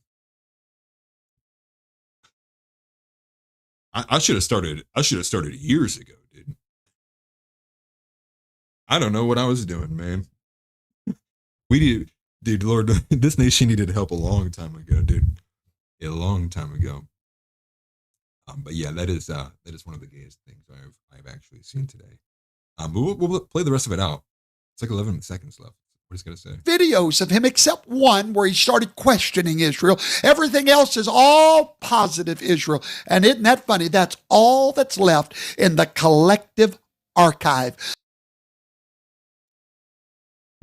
Man. Yeah, truly Jewish. This guy is something, dude. This guy is something. And somebody said it looks like a hairpiece. They might be right, dude. It looks very unnatural. Now that I'm looking at it again. Looks to be very youthful hair for what seems to be a very old and unhealthy face. And, you know, not even trying to be mean. Just being honest, dude. Just being honest with you. And, you know, so there's a second entry into the gay of the day. And this was more so on a better note. This was the fact that, you know, NBC has laid off more than 150 employees. They basically dismantled all their DEI reporting teams. Their Latinx, Latinos, their LGBTQ+, and I think it was more than just them, actually. It was NBC, and I think it was ABC as well. I'm trying to remember. I think it was the both of them, but they dismantled it. And that's because, again, nobody wants that. Nobody is paying for that. Nobody wants to see gay pride more than what they already are. Can you imagine that? Like, they already shove it into everything that they possibly could. It's on my peanut butter cover. It's on my Snickers bar. Hell, it's the advertisement on the radio when I drove to the gas station. It's even playing on the gas station mini player. You know, it's like, it's everywhere, dude. And it's like, do you think people would pay more to see NBC say it? Do you think people would pay more for that? Like, no, nobody wants this. You know, Hollywood's doing enough damage to themselves by doing that stuff, right? It couldn't get deeper down my throat if you fucking tried. maybe you have your finger on the pulse. But again, I think that's actually very indicative of it, actually, which is they don't have their finger on the pulse. They have no idea what actually is reality, and that's why they constantly take these massive L's and lose money like crazy. But that was the gay of the day. I want to make sure we covered those, get those segments in there. Some of the other stuff they wanted to visit too before we do sign off, actually. Before I work myself into being more sick than what I am. This is from a segment from Matt Gaetz, actually, and going back to Israel. This is a segment from Matt Gaetz, and this is a longer segment that he did from One American News. And it goes back and it revisits a bit from what we had gotten from Mike Huckabee. Now, if you followed that story a little bit, there basically was a threat, if you will, a threat of some sorts. And that was basically that Mike Huckabee, and I can't remember who it was. I think it's one of their foreign diplomats or one of their Hasbara people, officials. Mike Huckabee, who is the U.S. administration, the Trump administration, ambassador to Israel. This is like a couple months ago. He basically had threatened one of those guys to release information about how unwelcoming Israel is to Christians if they didn't back down on some of the statements they had. And this is Matt Gaetz revisiting that. So let's take a listen, and let's listen into this. About 5.5 minutes long, but let's take a rip. Evangelical Christians love Israel. It's a land with a 4,000-year connection to our faith. But with the current erratic spasms of the Netanyahu government, the love may be unrequited. Is Israel an unwelcoming place for Christians?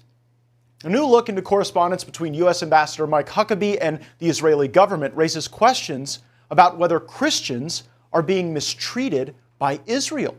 Huckabee alleges that's what's happening. The ambassador sent a letter to the Israeli Interior Minister accusing Israel of blocking Christian groups from entering the country. As a private citizen, Governor Huckabee personally led Zionist Christians on such tours. Now, Ambassador Huckabee initially met with the government of Israel to plead for the Christians who wanted to come and enjoy the Holy Land. But those pleas were ignored. Now Huckabee is threatening reciprocal punishment against Israel and their visa seekers wanting to come to America. He cited harassment and negative treatment of Christian groups.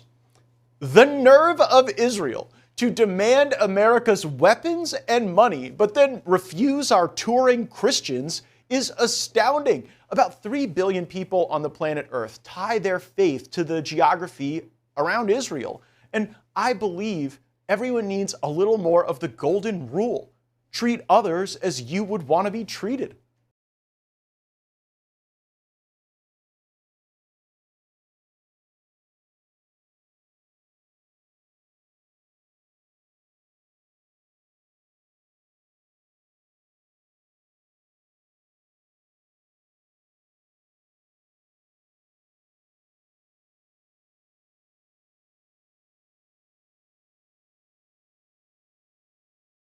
Oh, I'm muted. My bad. That's funny. Yeah, they're shameless, dude. Absolutely shameless. Dude, my bad. But it's, yeah, Sweet Home, Alabama being converted into a Jewish virtue signal. Just, man, America just keeps winning, guys. Keep on winning. And the point here, dude, is just like how obvious it is if you look into it. Now, I'd even had a shorter video, and I forget what I had even brought it in for. I think I was talking about Brandon Tatum. But there was a video that it went viral just shortly before that, that was a Christian guy, like kind of like weeping, like, you know, it doesn't matter what we do. Like, they constantly spit on us. They spit on my children. They spit on the church. Like, it's nonstop. It's like they're taught from a young age to hate. And, but then you go vice versa, and you go to the Jewish version. They go, I don't spit on them. I spit on the ground next to them. It's like, dude, it's so obvious, bro. Like, just put 2 and 2 together. Believe in your intuition. Stop. Just, you know, go with your gut feeling sometimes. But here's the rest of it. Some will criticize this segment and say that the problem of Christians being harassed in or by Israel is overblown. But it's not me saying it. It's Ambassador Huckabee. Is Ambassador Huckabee an anti-Semite now because he's criticizing the government of Israel? Of course he isn't. I wonder if any voices inside the Israeli government have spoken about Christians being harassed or harmed. Here's Isaac Herzog, the president of Israel in 2023. In recent months, we've seen very serious phenomena towards the Christian denominations in the Holy Land. Our brothers and sisters, Christian citizens, feel attacked in their places of prayer, in their cemeteries, and on the streets. Did you catch the beginning? He was like, yeah, we've recently noticed there's been a phenomena. Dude. Bro, you mean like the 2,000 years since? Like, yeah, dude, there's no recent phenomena about it. And I'm glad that we are really pushing the Overton window on this type of stuff. I'm so, like, I am the same. I dislike Muslims as much as the average person. But man, that doesn't mean we got to accept the Jewish people either. They are also against us. I'm glad, man. I'm glad. Throw it out there. Get it out there. Send Laura Loomer to Israel, dude. Send her with all those child predators who got out on that sting case with like $1,000 a bond. And I'm glad Matt Gaetz is pushing for this. Do you guys see now why Matt Gaetz was not selected for Attorney General? Does it make sense why the best person for the position was not chosen for it? Does it make sense that the U.S. government could not have an American citizen who would be concerned with the American interests and the American people? Do you understand why Israel will not leave the news cycle? Do you get why now it is continually? Do you understand why Zohran Mamdani said one thing in one press conference, and he's going to win hands down in New York because he said this one thing? Are people getting it now? What will it take for you to open your eyes? What will it take for the average Christian to say, oh, I get it now? What else is required? What else would be needed? I don't know. Here's the rest of it, though. Christians in Jerusalem's Old City say they are often harassed, spit on, and even physically attacked by religious Jewish youth. I view this phenomenon as extreme and unacceptable in any shape or form. This phenomenon needs to be uprooted. Earlier incidents include the desecration of a Protestant cemetery on Mount Zion, an attack on international Christians during a day of prayer for Jerusalem, and harassment at a Messianic concert in Jerusalem. We must respect the members of all religions. We've committed to this since the dawn of our existence. This is the most basic commandment of love your neighbor as yourself. And the part that's retarded, that really ties the knot, is the fact that they're acting like that's the president, right? So that's like, what's his name? It's like Isaac Herzog or something like that. That's the president, right? He would have no idea what goes on in his government. Obviously, he's just the president or something. They continually have some of their ultra-Orthodox wings in the Knesset constantly, whether it's they're wanting to ban Christians evangelizing, whether it's they're wanting to ban the Bible outright, whether it's they're wanting to ban portions of the gospel. For them to act as like it's some kind of phenomena and not actually deep-rooted into who they are and is tied to themselves as a people and their own religion is just an absolute lie, and you are a fool for believing it. So the question then becomes, when the entire youth, all of the children in your nation are begging, both on the left and both on the right, why then, you, boomer, you parent, you person of older than 40, why? It's like I'm just not getting things like you haven't even seen before. When has the left and right ever been so aligned on one issue? And everyone just takes that as like, it just means nothing. It's like that is clearly a very significant development in U.S. politics, period. And for all the people talking about unity, why is this issue not pushed then? Do you not think you could start to really build and great conversations could be born between the left and the right if people actually move to this position that a lot of people on the left and the right agree in? Here's your avenue.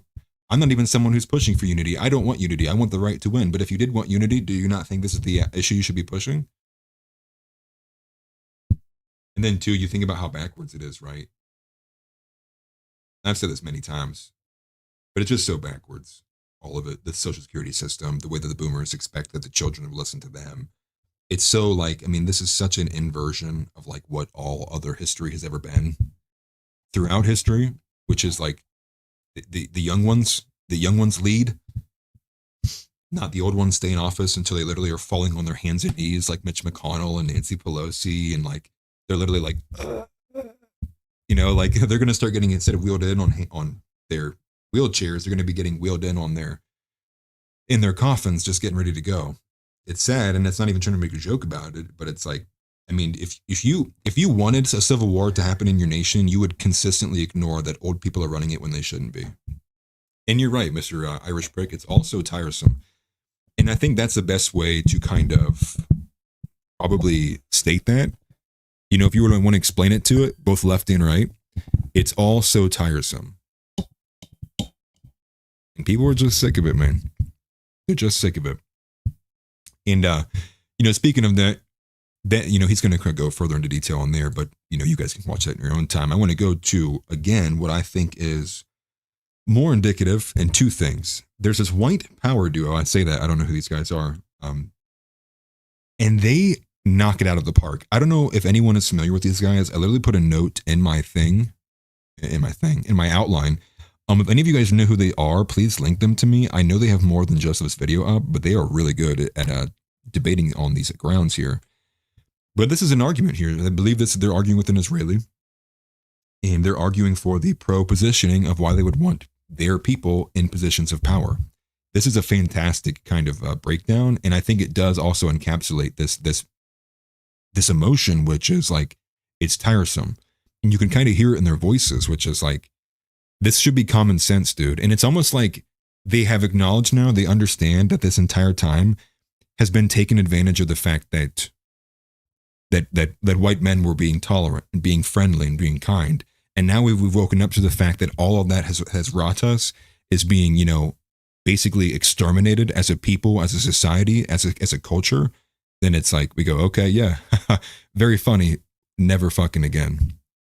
This is a great video. American Christians are in your government. I don't think they are. Well, there's a lot of Israeli Jews in our government. That's the main point of contention for most modern white Americans. So what's your point with all those questions? Like, where are you going to want to get? I don't want my country to be affiliated with your country in any capacity ever for the end of time. What's the reason behind it? You think Jews control America and Israel? That's obviously true. Yes, okay. The end goal is to facilitate the birth of the Antichrist. You already killed Christ. Bro, that was like millions, 1,000 years ago. 2,000 years ago. Bro, yeah, 1,000 years ago. Am I supposed to just forget about the death of God? Yes, you have to care about it, but for a better future, you have to forget it. I mean, not forget it, like accept it. I accept it, but okay, this is very simple. What if your better future is incompatible with my better future? Why should we be allies then? So if we are not allies, what's going to change in your life? The changes would be so immense, it would be difficult for me to articulate it using language, actually. It would create a significant pocket for Americans to be able to create a country in their own interest, free of the interference of Zionist Jews.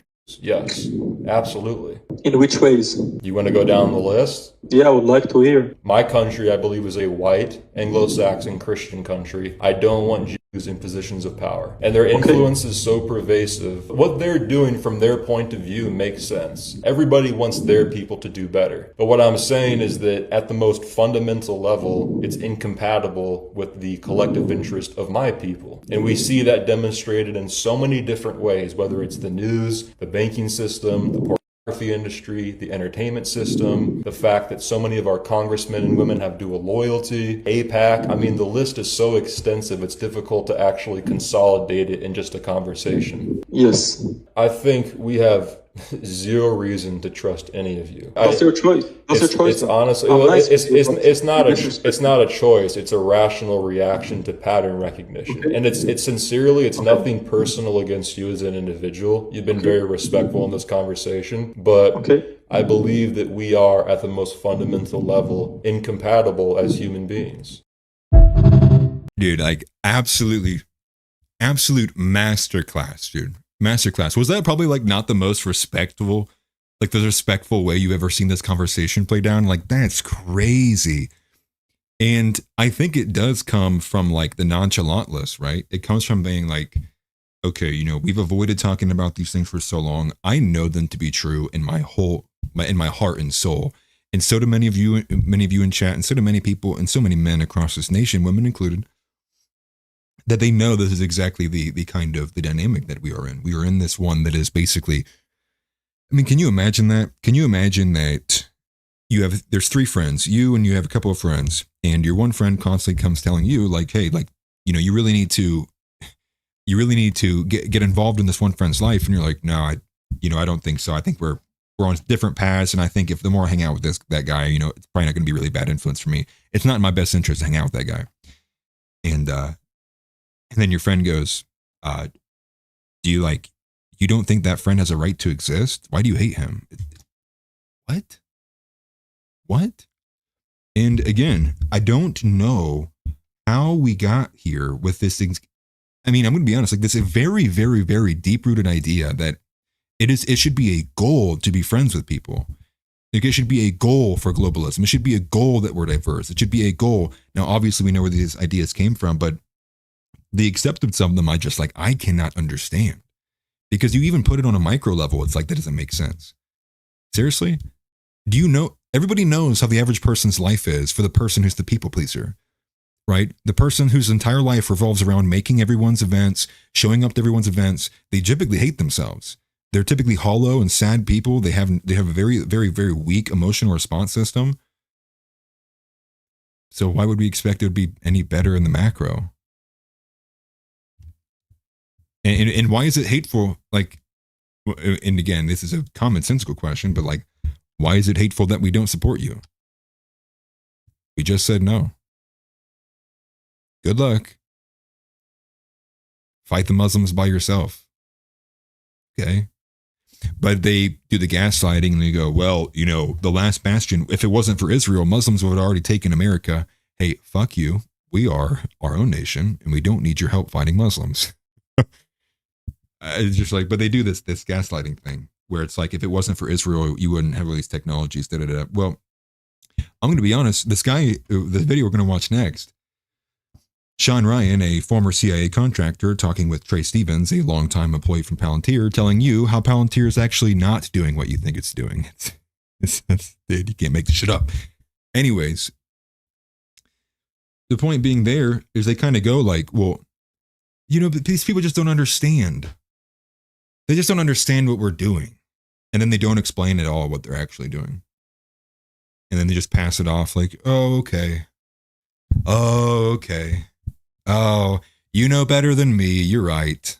You're right. I would be such a fool to believe my ears, eyes, and mouth and think for myself. What a foolish thing to do. It's pathetic. But one more, we're going to get to the Steven Crowder one. In terms of how the Overton window is shifting. This one is the window is shifted and they cannot stop it. They will not stop it and it's not going back.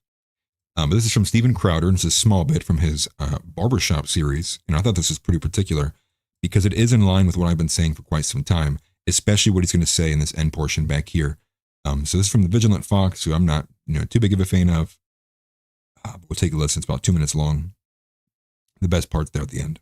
My faith is what has protected me. My faith is what has protected my heart from becoming racist. But I've had a lot of negative interactions. That's why I'm sitting here. We'll have to edit this because just the word. By the way, if you want a relaxing vacation, stay home. Don't go to. I know, but my kids love it. So I go there, okay? And I'll tell you this. You have like this magic wand thing, you run around the hotel and it opens up chests. Wow. And I'm sitting there, I'm sunken eye, and there was a black guy next to me, obviously a dad with like his daughter and his son. And I just kind of looked at him, we looked at each other in the face like, yeah, we know. This is exhausting. And I know we have a lot in common because his wife or woman is probably in the room because he's there with his kids by himself. I was too. But then we were there at the water slides. My kids are 3. And this happened not once, but about 4 or 5 times. And it happened 3 times with one black kid who was about 5 or 6. Shoved my son out of the way to get on the water slide. Okay? My son did nothing. Shoved him out of the way a second time, came back. My son's 2-3 years, which is a big deal at that point. And then at one point I look over, Mom, no Dad. And I just go like, hey, he's being aggressive. Okay, comes back the 3rd time. Separate, I go, hey, hold on, you have to wait in line. You know what my son said? My son said, well, Daddy, you know what, maybe he's in a real hurry. We should let him go. That was a different interaction. That kid kept doing it to every other and it wasn't the only one. And you know why? Because I've taught my kid, hey, you're going to have people who look different from you, and it doesn't matter, you treat them well. That kid wasn't. And I'm telling you, along with the empirical, anecdotally, if you have a young white person who has these interactions on a regular basis, and I'd be lying to you if I said they were uncommon, while being told they need to shut up because of systemic discrimination, you're going to create a generation of racists. It's that part right there. So it's not that I like Steven Crowder or I agree that the idea is to avoid racism, but the framing is correct, which is the longer we stay in this stasis where everyone in the media, every father figure, every person in authority, all of them, everyone ignores. Meanwhile, every kid is experiencing nonstop, continually, like he said, right? They're not uncommon, anecdotally, empirically. I mean, like, yes, you've born birthed racist. Now, to say that that's bad, it's just to say that's the direction we're going. You are making these kids, realize they're being lied to, for one, and two, they are getting fast tracked to being goipers, if you will. But he's correct on that, and good on him for recognizing it.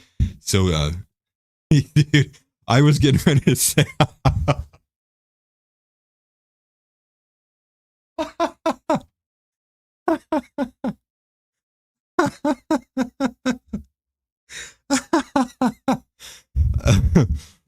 Ooh. I was literally getting ready to say that. Now, I do know how much they actually heard of what Stephen Crowder.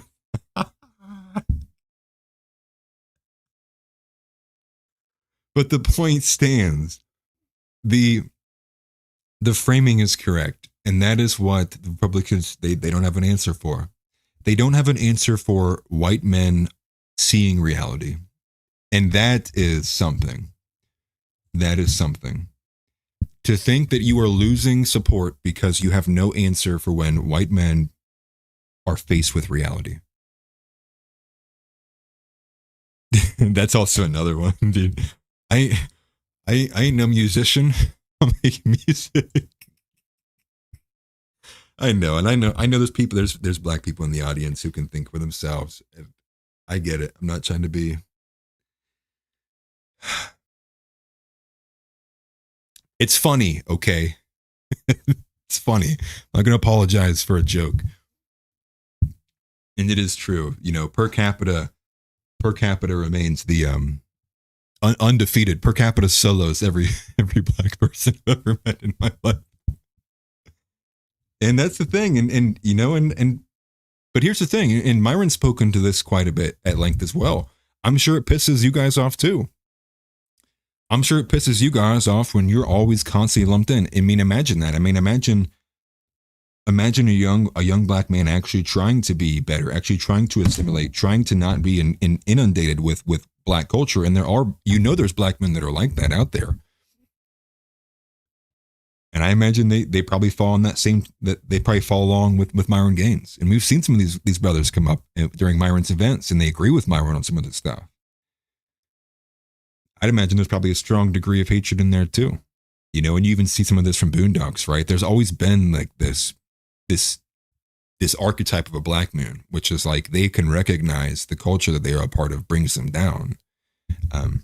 You know, and obviously, and I say too, to extend from that, I think there are even genetic predispositions there, and too that kind of keep it tied together as well. Not a fun spot to be in, dude. I can imagine that. And listen, this is coming from a white man. Let me tell you, it's not a fun spot to be in, is it? Socially being shit on constantly. Not very fun. And let's go, that's what it was, the Sean Ryan clip. So Sean Ryan, if you guys don't know, Sean Ryan is a former CIA contractor. He was contracted, I think, for like 14 years, might have been 14 to 15 years. He runs the Sean Ryan Show. And the Sean Ryan Show is basically it's where normies like to listen to what they think is good content. And I say that half jokingly. I know there's people who are friends with me in real life who listen to it. I find it to be a big joke because everybody knows he's a massive fed. He's literally a former CIA contractor. Yeah, he's an extra spooky spook. So he had a conversation with Trey Stevens, and there's a clip we're going to watch, but this conversation that he had with Trey Stevens is about Palantir. Well, many people might not be familiar with who Trey Stevens is. Trey Stevens is a longtime friend of Peter Thiel, also a longtime employee of Palantir. Now, I don't believe he works at Palantir Technologies any longer. He works for Anduril, which again is another one of these Lord of the Ring named companies or firms by Mr. Antichrist himself. But this clip is insane. There's a clip, literally. I'll just pull it up. Let me find it. You have to look at this, dude. You have to look at this. From Sean Ryan. Okay. People think Palantir is the spying tool, but that's just not true. Palantir is not about mass surveillance. It's about stitching together information in a way that helps keep people safe. The biggest misconception is that they're watching everyone, and that's just not reality.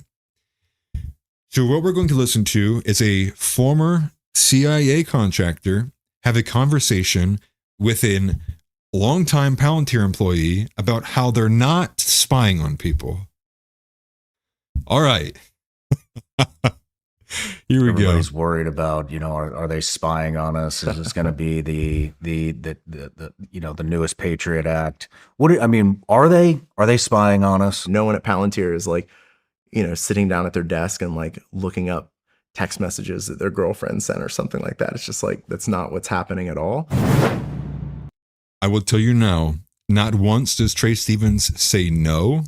He just says people just they misunderstand what we're doing. They just don't get it. He never says no. It's just that people don't understand what they're doing. How did Palantir pop onto your radar? So I'm not sure. Are you familiar with Incutel, the CIA's venture capital firm? I am now. Yeah, it's a really, it's kind of an under the radar thing, but under George Tenet, the CIA set up this essentially a venture fund called Incutel, and their job was to scout for technology that would be useful to the mission of the intelligence community. And now they serve a bunch of different customers. They work with the Department of Homeland Security, with the Pentagon. They're kind of all over the place. But at the time, they had funded a work program for Palantir in a few federal intelligence agencies. And they were doing a roadshow, and they gave a demo that I was at. And I'm like, oh, crap, this would literally save me 20% of the time that I spend every week doing searches in these databases. Because basically the way that I would do it is there are 12 different databases. You go into each one of them, you write a really complex query, and then it would just be running in the background. It's all right, well, I'm going to go get a cup of coffee, go, talk to a couple people and come back and hope that I have an exported CSV file that then I can merge into an Excel spreadsheet and run concatenate functions to try to, narrow it down. But in Palantir, it was like bringing Google to that siloed intelligence infrastructure where you could just run the search once and it would just return everything instantly. And so in its simplest form, it would have saved me probably a day of work every week. But there was no requirement, as you're familiar, there's no requirement. There was no funding to build anything like this. And so it was really hard to get it brought into the door. So I switched over to the private sector and worked at Palantir instead. So what lot of Palantir's, everybody's. So I don't understand even what Sean Ryan was even trying to get out of this. Maybe he knew this clip would just get reacted to like this, but you can't have preceding the question about what the company's doing be led into by the fact of how he got involved and how long he had been there and all of the personal relationships he has there. It's just the setup is obviously it almost makes it feel like, was this meant to be provocative almost? Or is it again kind of like a flex in the face of everybody who knows what's going on? Worried about it. Everybody's worried about, are they spying on us? Is this going to be the newest Patriot Act? What are they spying on us? What is it? Yeah, the misconceptions around Palantir. There you go. Let's just shorten it. I should have clipped this earlier. Spying on us. What is it? Yeah. Yeah. Done. Clipped. You said yeah. I should have thought of that earlier, actually. I don't know why I didn't think about it until now. The misconceptions around Palantir are crazy. They're not bringing any data. The data belongs to the customer. It's just architecture for data management. You have to have some sort of software infrastructure that allows you to store data, search data, explore data, analyze data, structure investigations around that data that are shareable with other people. And these are things that in any normal world, you would be like, yes, we want our warfighters to have the best tools that they can to do. So he's going to go into another argument here, but imagine that, right? Just imagine that, dude. You're saying no No, we're not spying on people. They just don't understand because we're moving all these massive amounts of data and we're storing it and we're exploring it, we're searching it, we're analyzing it. But he wants you to think they're doing it like this. With their eyes closed, they're just like over here. No, we're not looking at any of your data. We're somehow managing it and storing it and analyzing it without looking at it. This is content for people who breathe through their mouth and have for their entire lives. Oh, he definitely is, dude. He definitely is. This guy's definitely homosexual. Do the job that we're asking them to do.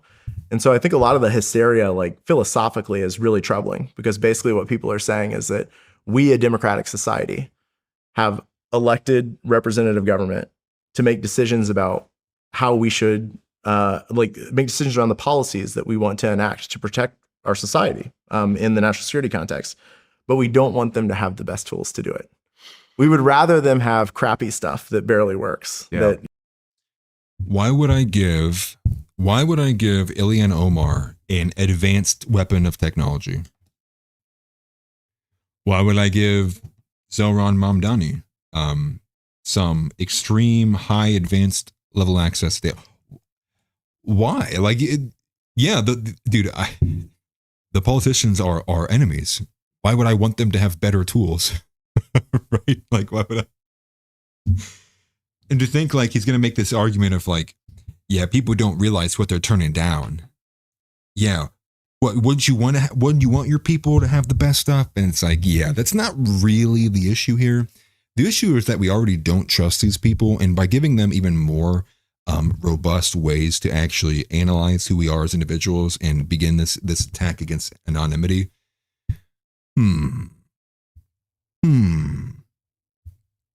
All of that to say, it doesn't get any better. It just continues like that. You guys can find that on your own. That is the clip there from Sean Ryan and Trey Stevens. They go deeper and deeper into it. Trey Stevens continually just talks out of his ass. Definitely pay attention to him. Anduril is where he's working at currently, I do believe. I had it saved over here just a second ago. Yeah, partner, founder fund, co-founder of Anduril, co-founder of Soul. These people are disgusting, man. Yeah, we're not misleading your data. we're only storing it, analyzing it, searching it, exploring it, and moving it and building infrastructure for it, but we're not looking at it, and we're definitely not using it. That's just more of the same, guys. More of the same.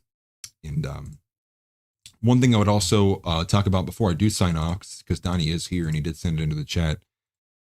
You could actually qualify for another community submission. I just missed it.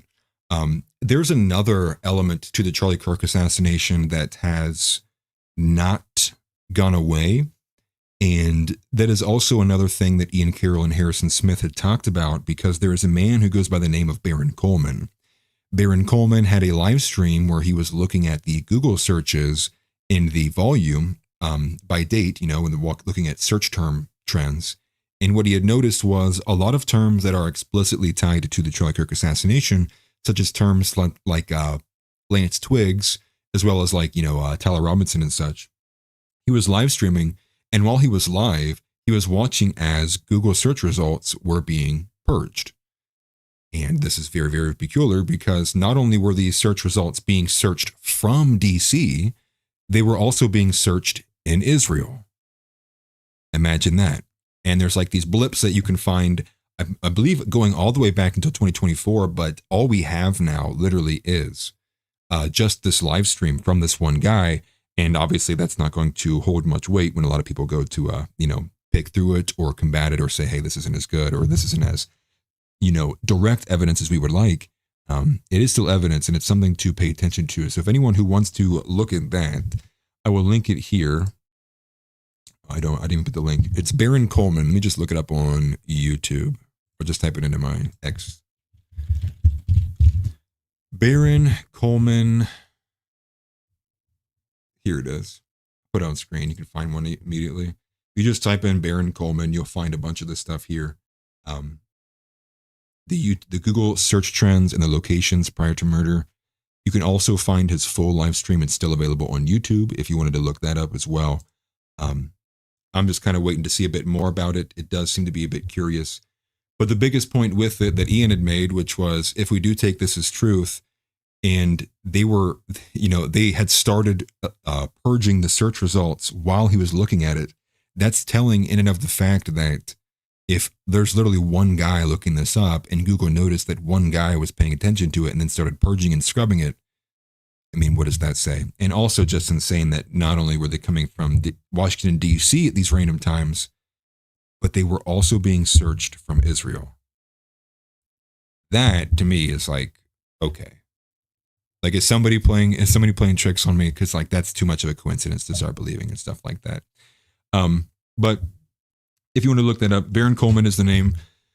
It has been a pleasure, guys. Again, be looking out for members content for tomorrow. It will be a bit more personable stuff. I'm going to talk about how I go through and make some of the videos, how I kind of use keynotes through CapCut, some of just the basic processes that I do. And I'll answer some questions as well from anybody who has any. Maybe I'll do like a stream. Christ is King, as always. We must continually make this push for ourselves only. The pro-white, the pro-Christian movement must not be a flash in the pan. We must march every single day against angry wives, against dumb women, against retarded nons, whoever stands in the way. We have to.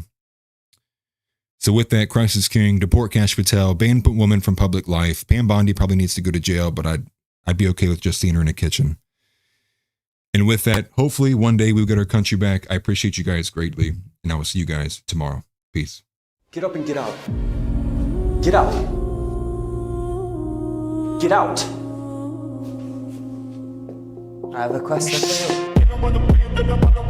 Say Christ is Lord. Say Christ is Lord. Say it. You say Christ is Lord. Get out. Get out. Christ